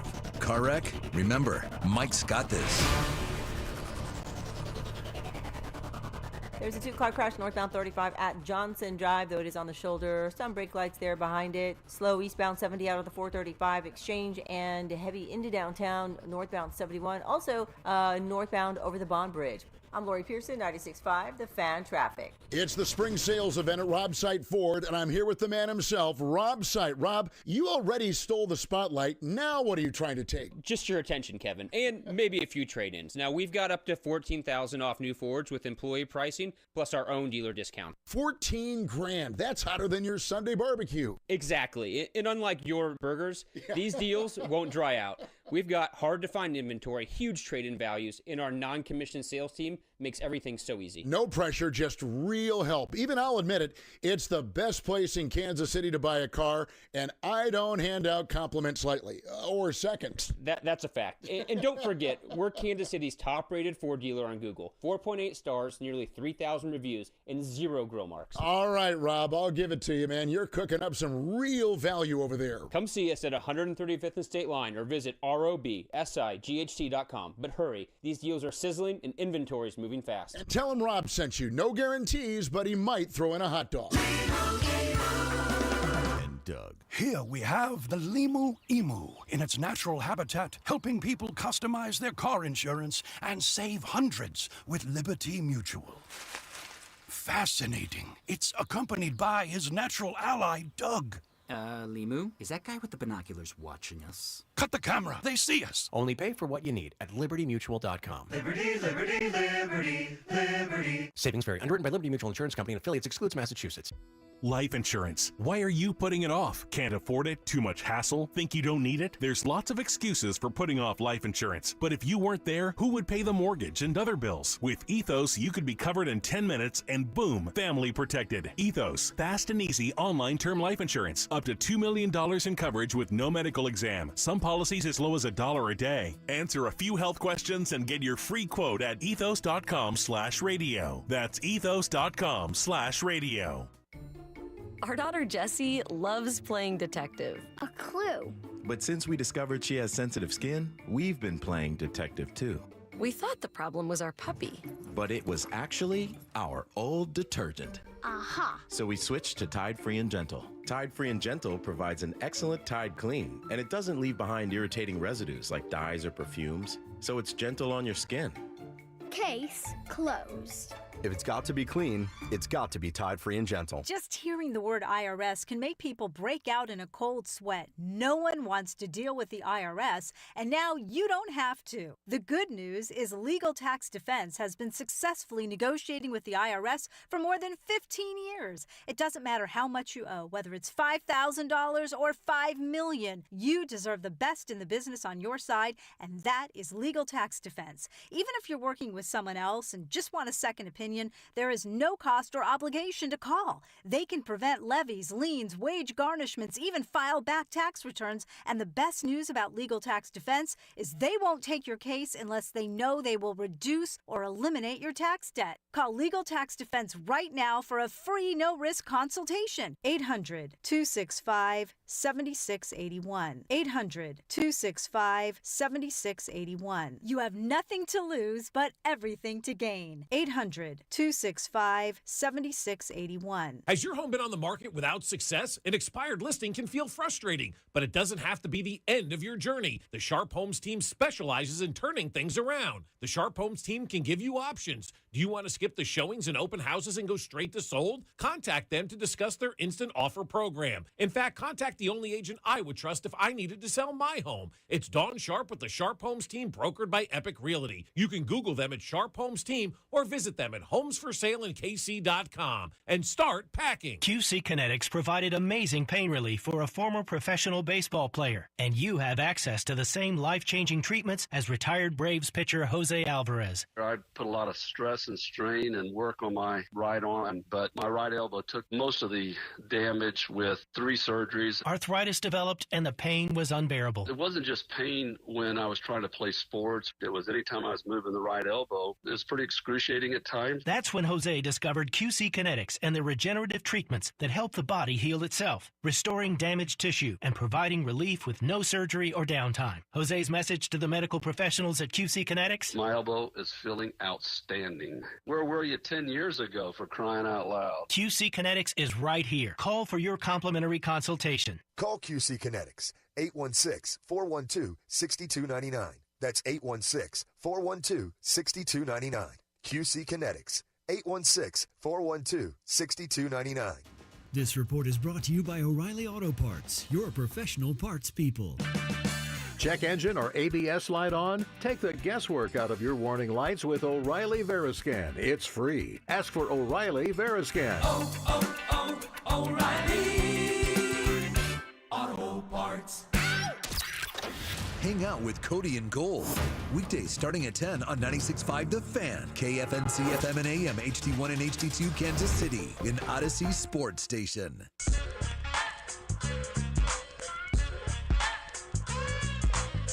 We are very happy to welcome back onto the show Dusty Hara. He covers the Oregon Ducks with 1080 The Fan in Portland. We had him on last week to talk about Derek Harmon, who did go in the first round, just not to Kansas City.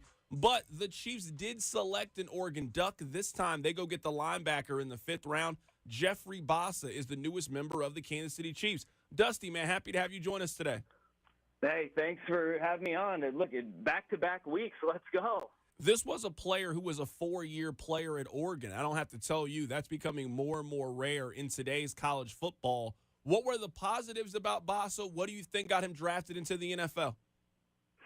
I think with Jeffrey Bassa, he's got a fascinating story. He came into the University of Oregon as a safety, and it was one of those situations where, as the scheme transitioned over, heading into his freshman year, they went and said, "Hey, man, let's try to move you down to linebacker." Then Dan Lanning comes in 2022, and Dan Lanning's defense is predicated. Anybody that saw it at Georgia or has seen it with Bassa inside at inside linebacker, it is 53 in the third. They want those guys to go sideline to sideline, and Bassa played at 212 pounds his first year playing linebacker in the middle. And he went through an offseason where he gained 20 pounds in an offseason because he was like, look, I can do it, but I need to bulk up if I want to make this thing a future. So he came in the next year at about 230 pounds, and he said he did everything he could to pack on the weight. It was all good weight, did not lose speed. And he said he taught himself how to cook in the offseason just so he could have some extra stuff off training table when training table wasn't there. He could have his own meals, and he's done everything the right way. And I think that is what leads Bassa to the NFL. I don't know what his role in the NFL is going to be because even at 235, 240 pounds, he's an undersized inside linebacker, right? And playing in the NFL. But his speed, playing 53 to a third, his smarts, and he is always a guy where his highlights and his stats, they're not going to blow your ears back. But one thing that everybody will notice is that Jeffrey Bassa is always in the right spot. And that is the difference. And with Steve Spagnuolo's defense, with what defenders are asked to do in Kansas City, there's going to be a role for him. I don't know what that is going to be in the NFL at the next level, but I could tell you one thing, man. You're looking at a guy who's at the very minimum, he's going to be a role player, who's going to be an elite special teams player. because he's willing to do anything that it takes to get on the field and stay on the field. And he has all of the intangibles that it takes to make it in the National Football League, to be a highly successful human, not just a football player. But I think that work ethic and that drive that took him from 212 to 230 in one offseason is exactly what's going to make him stick in the NFL. Right now, we're talking to Dusty Harrow, who covers the Oregon Ducks, learning a little bit more about Jeffrey Bassa, the fifth-round linebacker that the Kansas City Chiefs got from the Oregon Ducks. How would you rate Bassa's ability against the run? How would you rate Bassa's ability against pass coverage? In pass coverage, he is the guy that is a quick identifier, always knows where crossers are going to be, especially when playing on the inside, can handle a back out if that's something that he's asked to do. In run coverage, missed tackles were a concern for a little bit with Bassa, but he shored that up this past year, especially, and I think really turned a corner midway through that 2023 campaign. But the thing with him is that he's always in the right spot to rally, and that is where I watch like a Steve Spagnuolo defense, and when you watch Kansas City's defense, there's a flock of red jerseys that always show up to the ball, and that is where he kind of thrives, right? If he's not going to be the first one to bring him down, he's going to make sure he knows where the help is coming from and funneling guys back the other way. I'm looking at his NFL draft page, and one of his weaknesses says he is missing the playmaking gene. What do you think that could mean? As someone who saw his entire career at Oregon, if someone says that his weakness is missing the playmaking gene, what does that mean to you? To me, I think that means he's not like a stat compiler. He's not a guy that is always going to, he's not your prototypical what we think of an inside linebacker to be. And that's, in fairness to Jeffrey, I don't think that's what Dan Lanning in the Oregon defense asked him to be. Tosh Lavoie in that Oregon defense. He's an elite organizer. He knows the scheme inside and out, and that's something that he is always going to do. Is he's going to be the guy who knows where everybody goes, and he gets to the right spot. And like I said, he may not be the guy who makes the play, but if you watch other guys' highlights, he's the guy turning the back or turning the tight end or receiver to where the play is going to be made, and it's because he is always in the right spot. So I think that's kind of what it means, is that, he's always, that 53 and a third inside linebacker where you're playing from the sideline to sideline, balls in the middle of the field, and they say, hey, you got sidelines, man. You got to make sure that nothing is going to get past you. That is where he thrives. That is Dusty Harrow joining us on the show today, talking about the fifth-round pick for the Kansas City Chiefs. They go get Jeffrey Bassa out of the University of Oregon. Dusty, happy to have you on the show today. I've enjoyed talking to you, but I'll tell you this. If we have you on the show again between now and I don't know when, something went wrong at Oregon. All right, well, maybe something great will happen again, but I think you're probably right. If it happens again, we may be in trouble out here. But I appreciate it. You guys are going to love Jeffrey. He's a great interview, great person, and he's going to fit in well with the Chiefs. Rob, as I am learning more about Jeffrey Bassa, this is the kind of player that you hate. This is the kind of player that you hate. He's not going to get a bunch of sacks. He's going to be a sideline to sideline, see ball, hit ball, probably struggle in coverage linebacker that is going to make you pull your hair out. Now, that is the kind of linebacker that they love. They said it yesterday. Why they didn't take a running back here. This was the best player on the board for them. They said this yesterday. So we knew before the draft this was a very deep running back class. There was guys that fell into the fourth round that we thought would be gone at the beginning of beginning of three and possibly maybe even two. So we kind of knew it was deep. We knew Burchard was somebody we liked kind of in the mid rounds, but with it being so deep, there was maybe a chance to get him. What happened was in the fifth, I mean, there was a player in Jeff Bassa who was there, who was clearly the best player on our board. So that would have been a time to take a running back. But when you have a other player that is higher on the board, Brett likes to go by, listen, let's let the board, we've worked on this board for 8 months. Let's let this thing speak to us. So we took the player we had slightly higher, and Jeff Bassa, and then it allowed Brett to refocus and say, okay, I'm going to take a running back now. I know who I want. So we get to the 7th round, and Brett felt like giving up another 7th round pick to move up was well worth it, and I think everybody did, to get the kid that we liked in the mid rounds. So that was kind of the thinking there. I can admit this. Maybe my feelings on this are wrapped up into I wanted them to take a running back at this spot. Of all the selections that they made, this is the one that's just, What's the best case scenario for Jeffrey Bassa? Is it Drew Tranquil? I mean, what's the best case scenario? He's not a guy that gets after the quarterback. He's a guy that, on NFL.com, they have his weakness, missing the playmaking gene. He is capable on passing downs. He's a good linebacker who has the potential to develop into a starter. They got a rotational linebacker that can help you in the run in the 5th round. I don't know how excited they want me to be about this selection. That guy might very well turn into a good football player. Doesn't sound like he will be an impact player in any means. It's just, The other one, like Norman Lott, is a guy that could, possibly be a guy that develops into a nose-stuffing D-tackle. Ashton Gelati, a guy on the other end, high motor. Noah Williams had 7 interceptions last year. Jalen Royals, great after the catch. They think he is a Rashee Rice-like type. They drafted Drew Tranquil in the 5th round. I don't know how excited I'm supposed to be about this selection. I feel like I have the right amount of excitement for this one. It's cool. It sounds to me like they drafted Dorian O'Daniel. That's what it sounds like to me. They drafted, what was that kid, Nico, that went from Alabama? What was his name? Oh, Nico Williams. They drafted Nico Williams in the 5th round. I guess we'll see. It's all right. Whatever. They drafted a special teamer, rotational 5th linebacker in the 5th round. All right.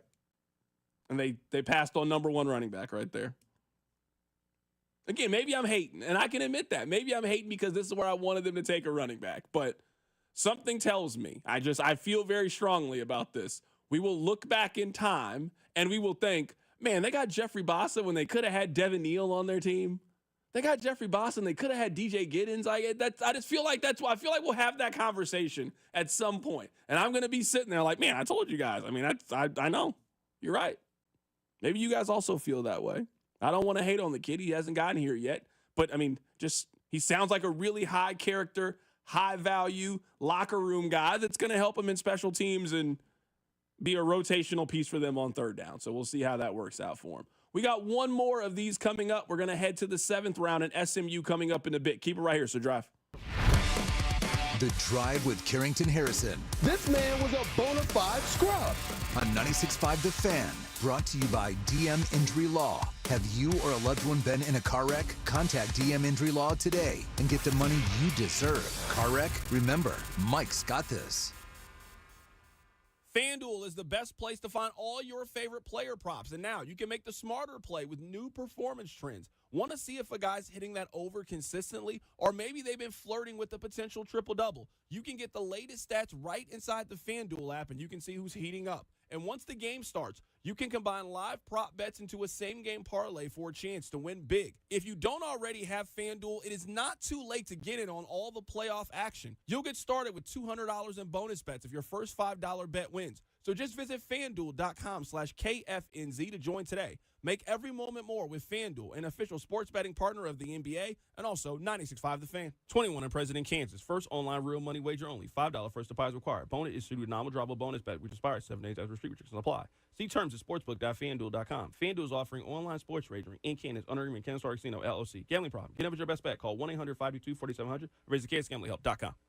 When I started watching my favorite team as almost Andy Reid, I couldn't get out of the parking lot due to my new popularity. Renner Garage Door has an offer that's just as popular. $100 maintenance check to keep your door running smooth. Get a free replacement quote. Renner carries top brands like Delden, Amar, and LiftMaster. Family owned since 1956. Call or visit RennerDoor.com. Renner forward and back. RENNER. This is the run my own business dream. This is the college is paid for dream. This is the retire early dream. This is Busey Bank and Cross First Bank. Together, we'll help ensure your dreams and possibilities become moments. Through trusted guidance and expertise, through lifelong relationships. Together, we're building extraordinary impact in business, wealth, and community. Busey Bank and Cross First Bank. Member FDIC. Still getting around to that fix on your car? You got this. On eBay, you'll find millions of parts, guaranteed to fit. Doesn't matter if it's a major engine repair or your first time swapping your windshield wipers. eBay has that part you need, ready to click perfectly into place. For changes big and small. Loud or quiet. Find all the parts you need at prices you'll love. Guaranteed to fit every time. But you already know that. eBay. Things, people, love. Eligible items only. Exclusions apply. Will new tariffs impact small businesses? Rising costs and economic uncertainty can hurt your bottom line. But with Swish Funding, your business can stay strong. We offer fast, flexible funding solutions from $10,000 to $2 million for working capital, cash flow, and more, and as little as 24 hours with no collateral needed. If your business earns at least $50,000 per month and has been around for over a year, you could qualify today. Go to swishradio.com and use code RADIO. SwishRadio.com, code RADIO. Have you tried hands-free Skechers slip-ins yet? Because if you haven't, you're missing out on technology that changes how you think about shoes. First, these are not just regular slip-on shoes. They're not just a pair of loafers without laces. But what makes them different is the technology inside that lets you just step into them. There's a built-in hidden shoe horn that slides your foot in, so they look, feel, and wear just like a pair of shoes you're used to. Except you don't have to bend down, struggle to put them on, or touch them. Try them at a Skechers store, Skechers.com, or wherever stylish footwear is sold. Thanks for calling Discover. This is Nia. Hi, Nia. It's Jennifer. Did you know that Discover automatically doubles all the cash back you've earned at the end of your first year? Yeah, I work here. Okay. I was just double checking. Get it? Because Discover automatically doubles all the cash back you've earned at the end of your first year? Oh, you get me, Nia. You could say that I double get you. I guess we've taken it too far. You earn, we match. Discover Cashback Match.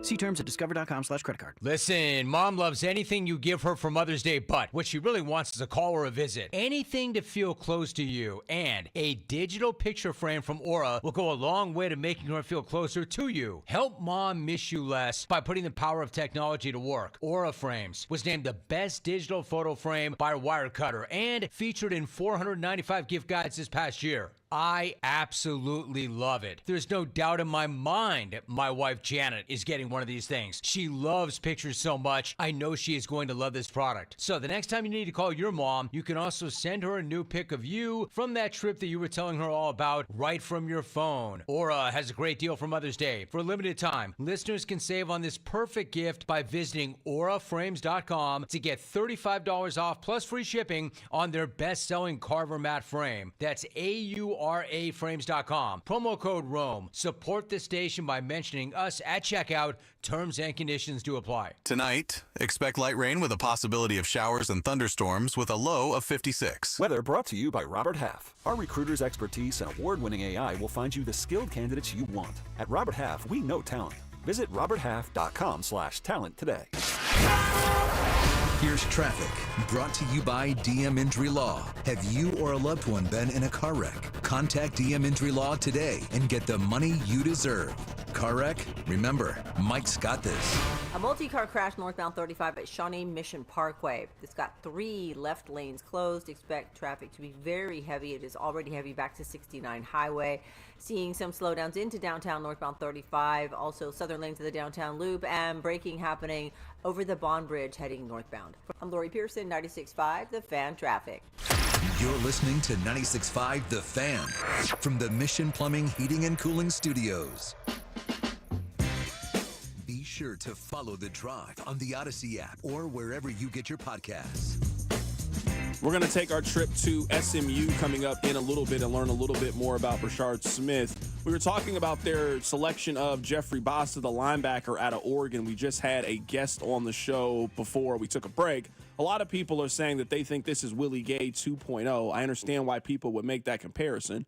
One thing I think is important to note in this is, at least if you look at the measurables and the testing numbers, it is not close between the two in Willie Gay's athleticism and Jeffrey Bassa's athleticism. Like, if you were someone that believes in that RAS, relative athletic score, Jeffrey Bassa tested a 7.93 on that list. Willie Gay tested a 9.7 on that same athletic. It's like, when you talk about athleticism, they are not close between the two. Like, Willie Gay is a noticeably more athletic player. If you go and look at the combine and the drills, he was far superior to Bassa in every one of their measurables. Same thing for Drew Tranquill. Now, he's a 5th-round linebacker, so I think this is the kind of player that you take. A 4-year proven player at a very, very high level at Oregon. You take a chance to see if you can turn him into what you have. But I'll just push back a little bit on comparing him to Willie Gay. Willie Gay as a physical prospect, and there's a reason why Willie Gay was drafted in the 2nd round, and he went 90 picks before where Bassa went. This is why guys move in the draft. Why do you usually fall in the draft or get picked in the mid-rounds? You're not as big as some of the other guys in this draft. You're not as athletic as some of the other guys in the draft. That what usually pushes you down draft boards. I mean, I get why people are making the Willie Gay comparison. I wouldn't make it. And I think in the best case scenario, the Chiefs drafted Drew Tranquill. And maybe the Chiefs' plan is at the end of Drew Tranquill's contract, which I believe is this upcoming season. Like, this is last year in Kansas City. You walk on Drew Tranquill and you have Jeffrey Bassa ready to step up. But, man, when you read his scouting report, I mean, he's going to be a fine linebacker in the NFL. The Chiefs draft linebacker really well, but just doubling down on linebacker this offseason just is it boggles my mind. I know it does. I know it angers you. It just makes absolutely no sense. Like, if you think Jeffrey Boss is an NFL player, why are you paying Nick Bolton? You don't need both. You don't need both. You don't. You don't need him and Tranquill and Leo Chenal and Jack. You don't need 7 deep at linebacker. But you know what? Me and Brett Veach see it differently. Well, I mean, I think you can also argue, though, and I think this might be a Spags thing more than a Veach thing is, and this is where I will side with them here. And I can admit that maybe I just would draft my team differently, but I have to factor this in is Spags knows what he needs to make his defense work. And, I mean, as someone who is arguably the best defensive coordinator in the last 25 years in the National Football League, hey, if these are the pieces that you think you need to make your defense work, I think I got to side with you.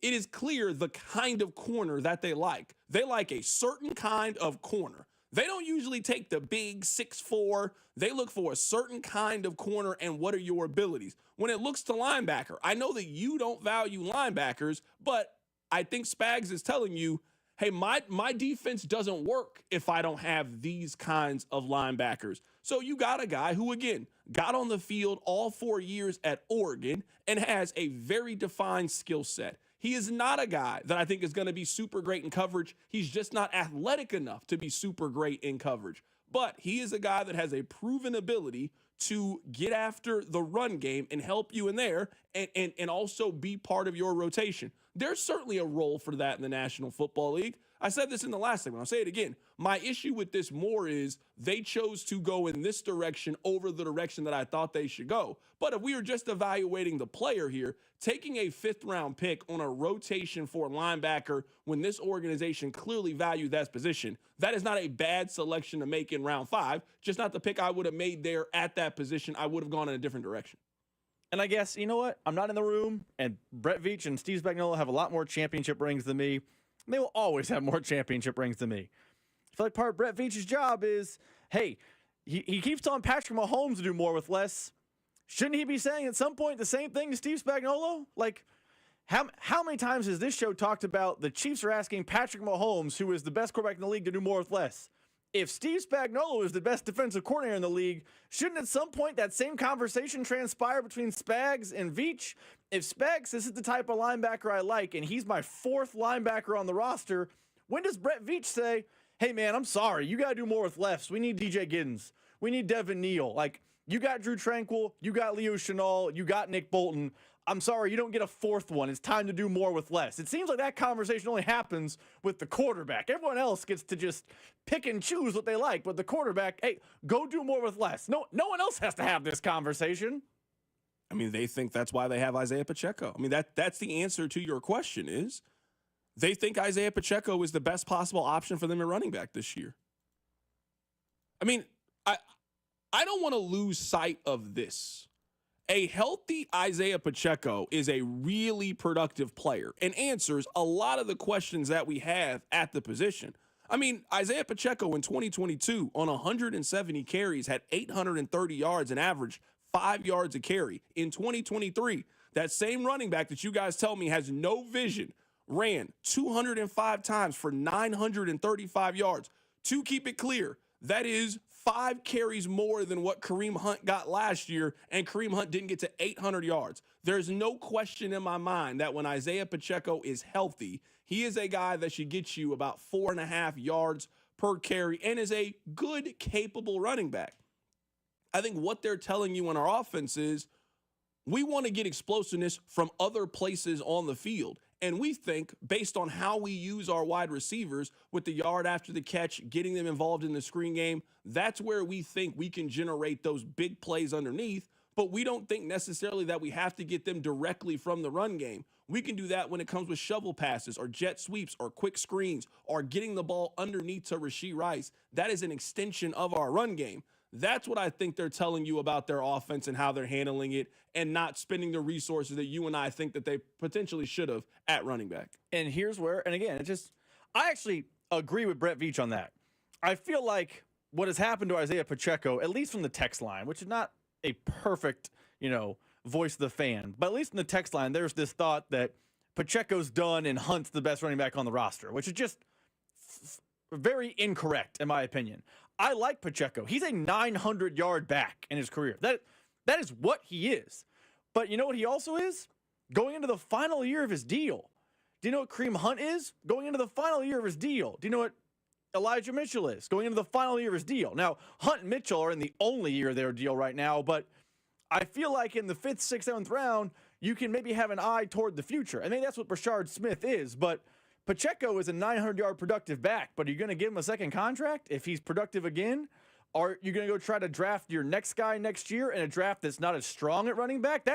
That's where I'm frustrated. Is Pacheco's good. I actually am a Pacheco fan, more so than a lot of the text line. I just know that Pacheco is 17 to 20 games away from his Chiefs career being over, and at this time next year, or I guess around this time next year pre-draft, the Chiefs might have one running back on the roster, and that's just not a good build for the future. I'm actually not convinced they're letting Isaiah Pacheco go yet. I mean, let's see how this season goes, obviously. But, I mean, if Isaiah Pacheco was a 900-yard back with a significant injury in his history, he's certainly not breaking the bank that you could bring Isaiah Pacheco back next year on a relatively deal. Let me ask you this question really quickly before you make the phone call.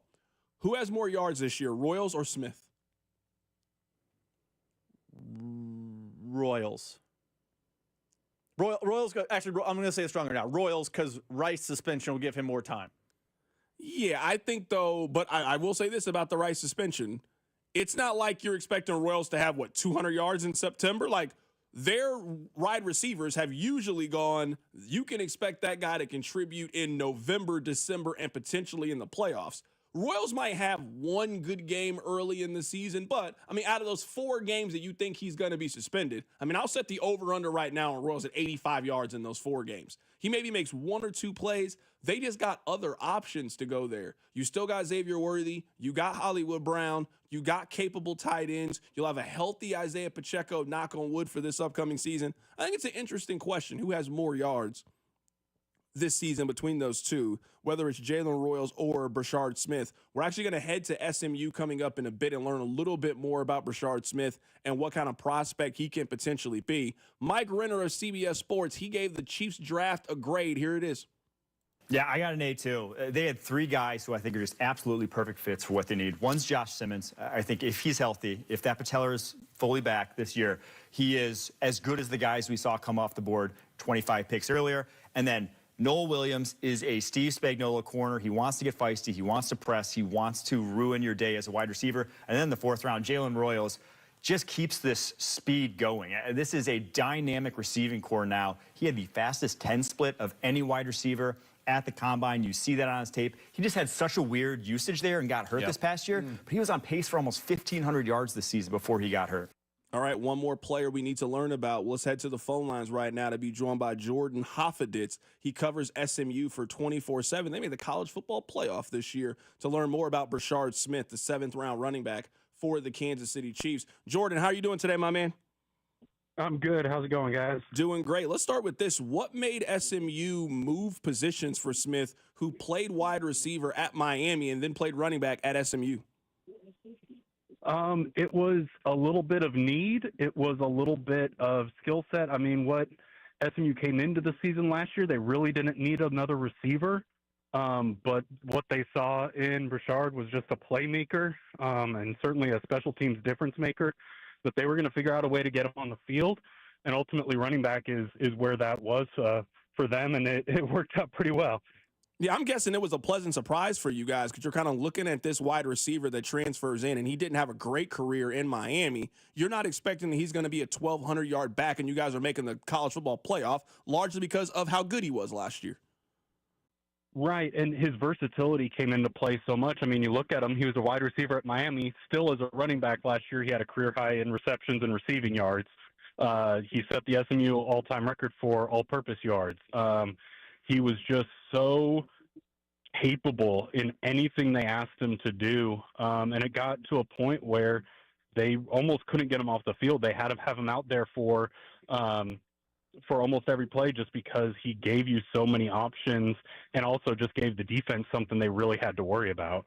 Are you worried about Smith just only having 1 year of college production at the position? We're not talking about a guy that played 3 years of running back. We're talking about a guy that played 14 games at running back. Now looking at him, is that something that bothers you heading into his pro career? I don't think so, mostly because you look at him coming into last year and he had none. And you look what he did with no experience. I think you put him in that Chiefs offense and you put him around the playmakers they already have. You let the coaching staff work with them. And I think you can develop him really, really well. I think in a way that's almost a nice thing because he probably doesn't have a lot of bad habits that some guys who have played running back all their life might have that you need to adjust or unlearn and relearn something. He's able to go in kind of a blankish slate and really start from ground zero with what that Chiefs offense will want him to do and want him to be. Watching him last year, what are some traits that you like about him that can make him a very pleasant surprise in this year's draft? He's explosive. I mean, just his ability to find that hole, cut to that hole, and then he's gone. I mean, he doesn't overdo it. He doesn't try to build up that speed too fast. He's patient with it, but then once he gets that hole and once he does turn it on, it's a different level, and that's what made him so special at SMU. Is it's something SMU hasn't had in a really, really long time out of that position. Was a guy who could just get out and go. Looking at his receiving numbers from last year, I am a little bit surprised, and you certainly know more about their offense than I am. For a guy who had the wide receiver background that he was, I'm surprised to look at his wide receiver numbers. I mean, they were fine, but like they weren't big-time numbers for a guy who should be able to run and also catch it out of the backfield. Well, I think a lot of it was the number of receivers that SMU had last year. They were a really deep receiving core, so they were able to rotate guys, keep guys fresh. They were able to use a lot of different things, and they certainly used him as a receiver out of the backfield, but they didn't have to.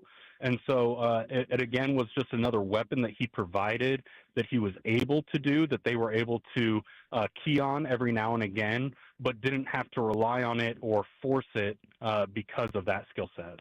Right now, we're learning a little bit more about Brashard Smith, the 7th-round running back the Chiefs got out of SMU. You mentioned what you really liked about him and his explosiveness. What are some things that you noticed that are simply going to improve as he just gets more reps at running back because he didn't really have a lot before last year? Right. I think just his vision, I think there's a definite difference between running a route as a receiver and letting a hole open up and a play develop in front of you as a running back. He was good at that last year. I think that was impressive and a real big quick step in his progression last year, but that's only going to get better. And just the comfortability. I mean, one of my favorite things when we talked to him during the season about the position change and this, that, and the other, it was, I'm a football player. Just put the ball in my hand. I know what to do with it at that point. And you can't teach that. That's something inherent in some guys. And so I think just that football capability is just going to give him a chance to keep developing and keep taking those next steps as a player. When it comes to ball security, how is he? Good. He had, I mean, there were a couple times, but it certainly wasn't something where it was an issue that was constantly talked about. He did, I will say, on a couple of his, bounced right back to him. So he was a little fortunate with some of those, but I don't think that's a concern I would have any more than any other running back in the NFL that's going to have some big paws swiping at the ball. Last two things here. When you look at his run style, is there an NFL running back that he reminds you of? Is there somebody that you can say he compares a lot to based on his run style?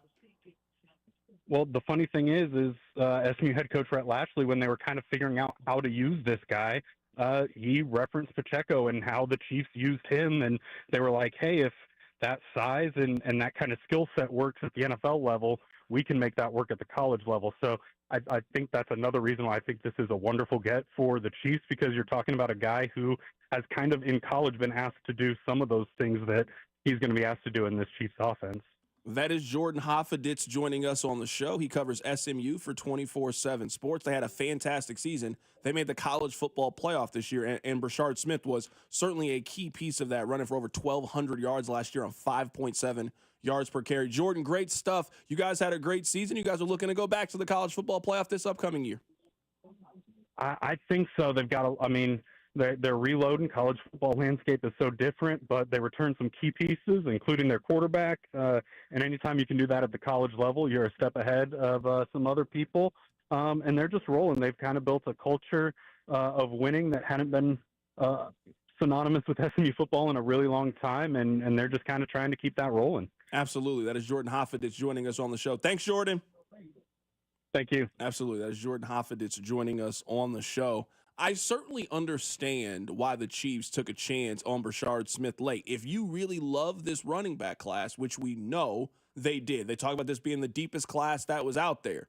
You got a guy who, A, doesn't have a lot of miles on him. I mean, he ran the ball 250 times in college. So we are talking about one of the freshest running backs that is coming into this. He is a guy that has a receiving background, can catch the ball, played wide receiver at Miami, so played it at a high level. So we're talking about a guy who doesn't have a lot of wear and tear, still has a lot of tread left on the tires, can catch the ball out of the backfield, and you just heard it, they look at him as an Isaiah Pacheco type, a potential explosive player who can make big-time plays. I mean, that's what he did last season. You guys know I'm big on yards per carry. He had 5.7 yards per carry in a major conference last year. So certainly a guy that is worth you taking a late-round flyer, and we'll see if they strike gold twice. They've already done this once with Isaiah Pacheco, a guy who they saw the traits. He fell in the draft. They drafted him. It obviously worked out. And, Rob, we'll see the same if they can do the same thing with Smith here this year in round 7.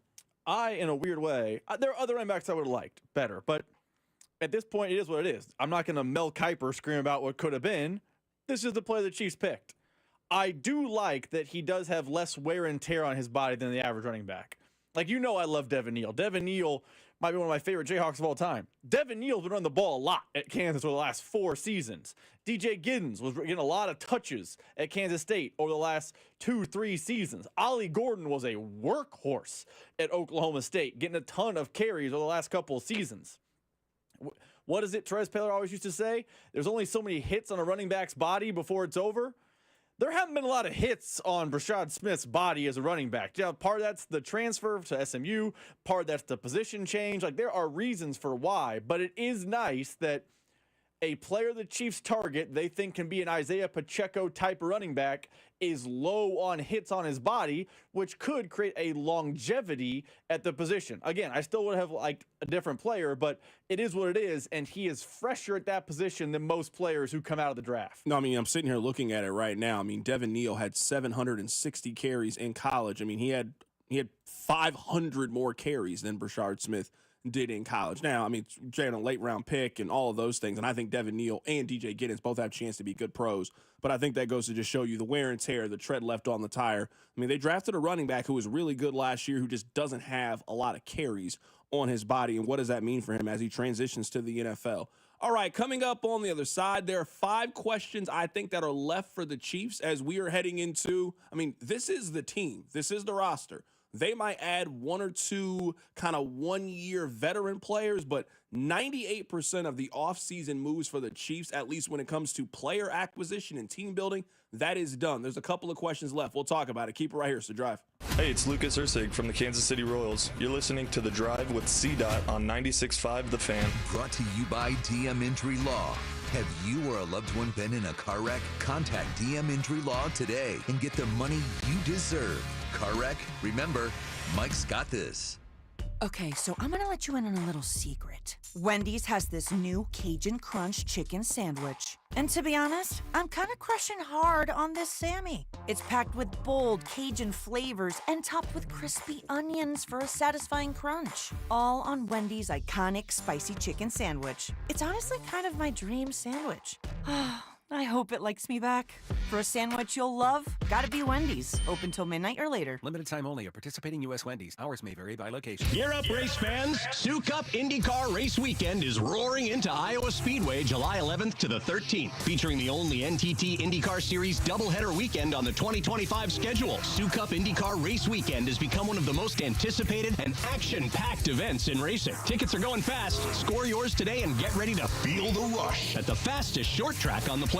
Visit IndyCar@Iowa.com for tickets. Sioux Cup IndyCar Race Weekend at Iowa Speedway, the ultimate summer racing event. Baseball fans love the long ball, and FanDuel is giving you even more reasons to love home runs every Tuesday during the MLB season. Because with Dinger Tuesdays, all FanDuel customers get a home run profit boost. That means when you bet on moonshots, you can take your winnings to new heights. So whether it's a big blast or an Oppo Taco, FanDuel is your home for betting home runs. Just visit FanDuel.com/Alex and gear up to go yard all season long. That's FanDuel.com/Alex to claim your Dinger Tuesday profit boost. Make every moment more with FanDuel, America's #1 sportsbook. Official sports betting partner of Major League Baseball and 96.5 The Fan. 21 and present in Kansas. Opt-in required. Bonus issued as non-withdrawable profit boost tokens. Restrictions apply, including any token expiration and max wager amount. See terms at sportsbook.fanduel.com. FanDuel is offering online sports wagering in Kansas under an agreement with Kansas Star Casino, LLC. Gambling problem? Getting help is your best bet. Call 1-800-522-4700. Visit ksgamblinghelp.com. O'Reilly. Get one free set of Brake Best brake pads when you buy 2 Brake Best Select brake rotors. You can upgrade to Brake Best Select brake pads for just $10 more. Or upgrade to Brake Best Select Pro or import direct pads for just $20 more. Visit your local O'Reilly Auto Parts. Offer in-store only. Restrictions apply. See store for details. O'Reilly Auto Parts. Hi, Mia here at the winnings desk of the Missouri Lottery. With 56 million winning tickets last year, anyone can win big. So set your destination to winning, like gas stations, grocery stores, or anywhere you can buy a ticket. The Missouri Lottery. Winners welcome and play responsibly. Call Aspen Lawn and Pest Control. Our iconic blue trucks and expert team get it right the first time. Award-winning full-service lawn care and pest control since 1985. Call today for a free estimate. Visit aspenlawn.com. Buying a new car might make you say things like, I can't believe it. Seriously, it's ours? Is this real life? Yeah, it's real life, all right. But what you really need to say is something that can protect your new ride. Like a good neighbor, State Farm is there. Yep, we're here to help you choose the coverage you need. So just remember, like a good neighbor, State Farm is there. State Farm, Bloomington, Illinois. This is a story of the one. As a maintenance specialist for university housing, he knows college students can major in wear and tear. Plus, housing so many students doesn't leave a lot of room to house all the supplies he needs. That's where Grainger comes in. With over 1 million industrial-grade products and fast, dependable delivery, Grainger carries the quality products he needs so he doesn't have to. From a new door hinge to a whole new faucet. Call, click Grainger.com, or just stop by. Grainger, for the ones who get it done. Listen, Mom loves anything you give her for Mother's Day, but what she really wants is a call or a visit. Anything to feel close to you. And a digital picture frame from Aura will go a long way to making her feel closer to you. Help Mom miss you less by putting the power of technology to work. Aura Frames was named the best digital photo frame by Wirecutter and featured in 495 gift guides this past year. I absolutely love it. There's no doubt in my mind my wife Janet is getting one of these things. She loves pictures so much, I know she is going to love this product. So the next time you need to call your mom, you can also send her a new pic of you from that trip that you were telling her all about right from your phone. Aura has a great deal for Mother's Day. For a limited time, listeners can save on this perfect gift by visiting auraframes.com to get $35 off plus free shipping on their best-selling Carver mat frame. That's auraframes.com. Promo code ROAM. Support the station by mentioning us at checkout. Terms and conditions do apply. Here's traffic brought to you by DM Injury Law. Have you or a loved one been in a car wreck? Contact DM Injury Law today and get the money you deserve. Car wreck? Remember, Mike's got this. Multi-car crash eastbound 670 just past the Paseo. Looking at heavy traffic coming out of the downtown loop for that. Also looking at that multi-car crash, which has cleared northbound 35 at Shawnee Mission Parkway, but the traffic's still heavy back to 69 Highway. And left lane closed for a stalled out car eastbound 70 just past Blue Ridge Boulevard. I'm Lori Pearson, 96.5, The Fan Traffic. Welcome to your home for Royals baseball. 96.5, The Fan. I haven't kept up with the conversation too much, but I do know that the conversation is happening. Rob, have you seen this 100 men fight a gorilla conversation that has been dominating social media the last couple of weeks? Have you seen this? 100 men, how would they fare in a fight against one gorilla? Have you seen this? I am aware of the conversation on social media. I think it's stupid, but I know it's happening. No, it's not stupid. Men are stupid. We're saying the same thing. Very dumb. When's the last time you've been to the zoo? I'm serious. When was the last time that you took your kids, or maybe you don't have kids, and you just went to the zoo? Have you seen a gorilla? Now, I've recently been to the zoo. It's a really good time out there. You know one thing I've never seen before? I've never seen in person what a gorilla looks like when the gorilla is angry. The gorilla at the zoo always looks fine. I'm walking around, I'm eating things, people aren't bothering me, I'm cool. How many examples do we need of the animals, for the most part, are minding their own business? And then somebody goes into the animal habitat and finds out a very bad lesson. Leave those animals alone. I'm not really sure if the average person, like if you just walk into, let's say, a bar on like a Friday night, and you just said, all right, we're going to randomly spin a wheel and you can fight any one random person in here. I think the average person would lose most of the time. That's against another adult male. You now think that you have the ability to beat a gorilla? Is the argument that you're going to, is the argument, because I haven't seen it, so tell me if I'm wrong on this.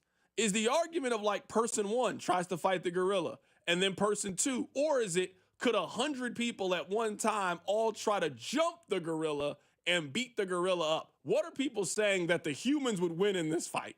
So what you're seeing a lot of is, at least on the internet, people are using the humans in waves. Wave one is like 20 people. You attack the gorilla, you try to wear it out a little bit, and you understand those 20 are out of there. But then the second 20, and maybe the third 20, the fourth 20 wave can eventually wear it down. And people are saying you got to pick and choose your humans. Like wave one has to be like defensive linemen.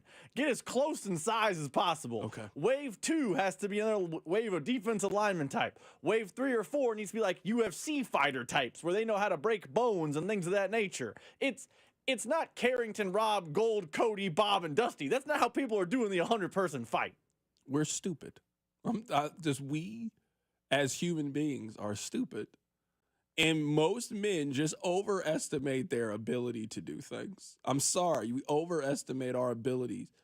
The average man thinks that they could beat up a gorilla and thinks they can fly a plane with no training. That's what the average man thinks, that they can do that. Bro, you got a 19 on your ACT. I wish you applied that hard in school that you applied all these random hypotheticals. We're dumb. I'm serious. We're dumb. We're really dumb, actually. People think they would beat the gorilla. I know I wouldn't beat the gorilla. In fact, I don't have any beef with the gorilla. I want to leave the gorilla alone. I really do. I don't have any issues with the gorilla. None. What has the gorilla done to me? It hasn't bothered me in any way. I hope he smashes all of you. That's what I hope happens. I'm rooting for the animals. I've seen Planet of the Apes. I want Caesar to win this fight. I want Caesar to win. Also, the text line's like, people like Mark Henry exist in the world. Yeah, well, you aren't buddies with Mark Henry. So you and your 99 pals that play pickup at Hy-Vee Arena ain't beating a gorilla. Someone says I was a D1 wrestler. I'd wrestle him. He wouldn't stand a chance. Let's move on. All right, let's move on. Let's move on. Did you wrestle a lot of 600-pound people? Everybody on the text wrestling? line is Kurt Angle all of a sudden. Let's move on. All right, let's move forward amicably. Can we do that? I'm struggling to move forward with this because this is the thing. I can't do it. I'm be real.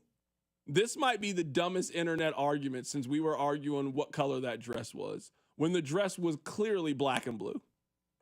That's when I realized that we have run out of things to entertain ourselves, and we just come up with dumb things to entertain us. This is the dumbest internet argument since then, since the dress was black and blue. And everybody knows that the dress was black and blue. Everybody knows that. You know what? I don't even want to talk about the Chiefs anymore. We got only a little bit of time. Let's talk about the Royals here. You know what? The schedule is opening up for the Royals. It really is opening up for the Royals. If you want to take a look at it for how difficult you thought the Royals schedule was at the early part of the season, they play Tampa Bay. That is a 500 team. If you look at the schedule over the next couple of weeks or so, this is a really, really good pathway for the Royals to kind of get going and go on a little bit of a run here. They had a really good week last week where they won 6 of 7. Now you play Tampa Bay. They play Baltimore. Baltimore is 11-17. Baltimore has not been good for basically the last season. They were not good after the All-Star break last year, and now heading into this season. They have not been good so far this year. You play the White Sox. If there's one thing we know, John Sherman owns 2 teams. He owns the Royals, and they own the White Sox too. And they play the Boston Red Sox, who Boston's pretty good this year. They're 16-14, but, I mean, there's really no juggernauts really in the American League. This is a really good time for the Royals to, at the end of this stretch, I'd love to see the Royals over 500. They're 14-15 right now. This is a nice little 9-game, 11-game kind of runway for the Royals. The Royals can very easily go 8-3 in this little runway they have here and find themselves, 4 or 5 games up in 500 and back to really contending with the Tigers and the Guardians at the top of the division. That's what is ahead of the Royals for the next 10 to 14 days or so. And there's a little news that came across here. They'll have to do it. How about Cole Reagans? Cole Reagans will miss his next scheduled start. They're optimistic he'll be starting in Baltimore. They brought up one of their top prospects. But even without, Cole Reagans till potentially Saturday, Sunday, we talked about tread water in the first 30. They're 14-15. That's the definition of treading water. Can they now turn around and have a nice 12-8, 13-7 run over their next 20, and then you look up and it's Memorial Day and you're like, oh, the Royals are 2.5 back in first and they're in the wild card hunt, and maybe Kansas City would buy in because it seemed like people were quick to sell. I don't know, they should have sold their stock. All right, we are off today. We're off early because of the Royals. Tomorrow, we'll put a bow on all of our NFL draft conversations, and we'll start to transition back towards the Kansas City Royals. Hopefully, the next time you hear from me, the Royals are sitting at 500. I'm certainly looking forward to it. I imagine that you are as well. We'll catch you guys tomorrow. Take care of yourself. It's The Drive on 96.5 The Fan.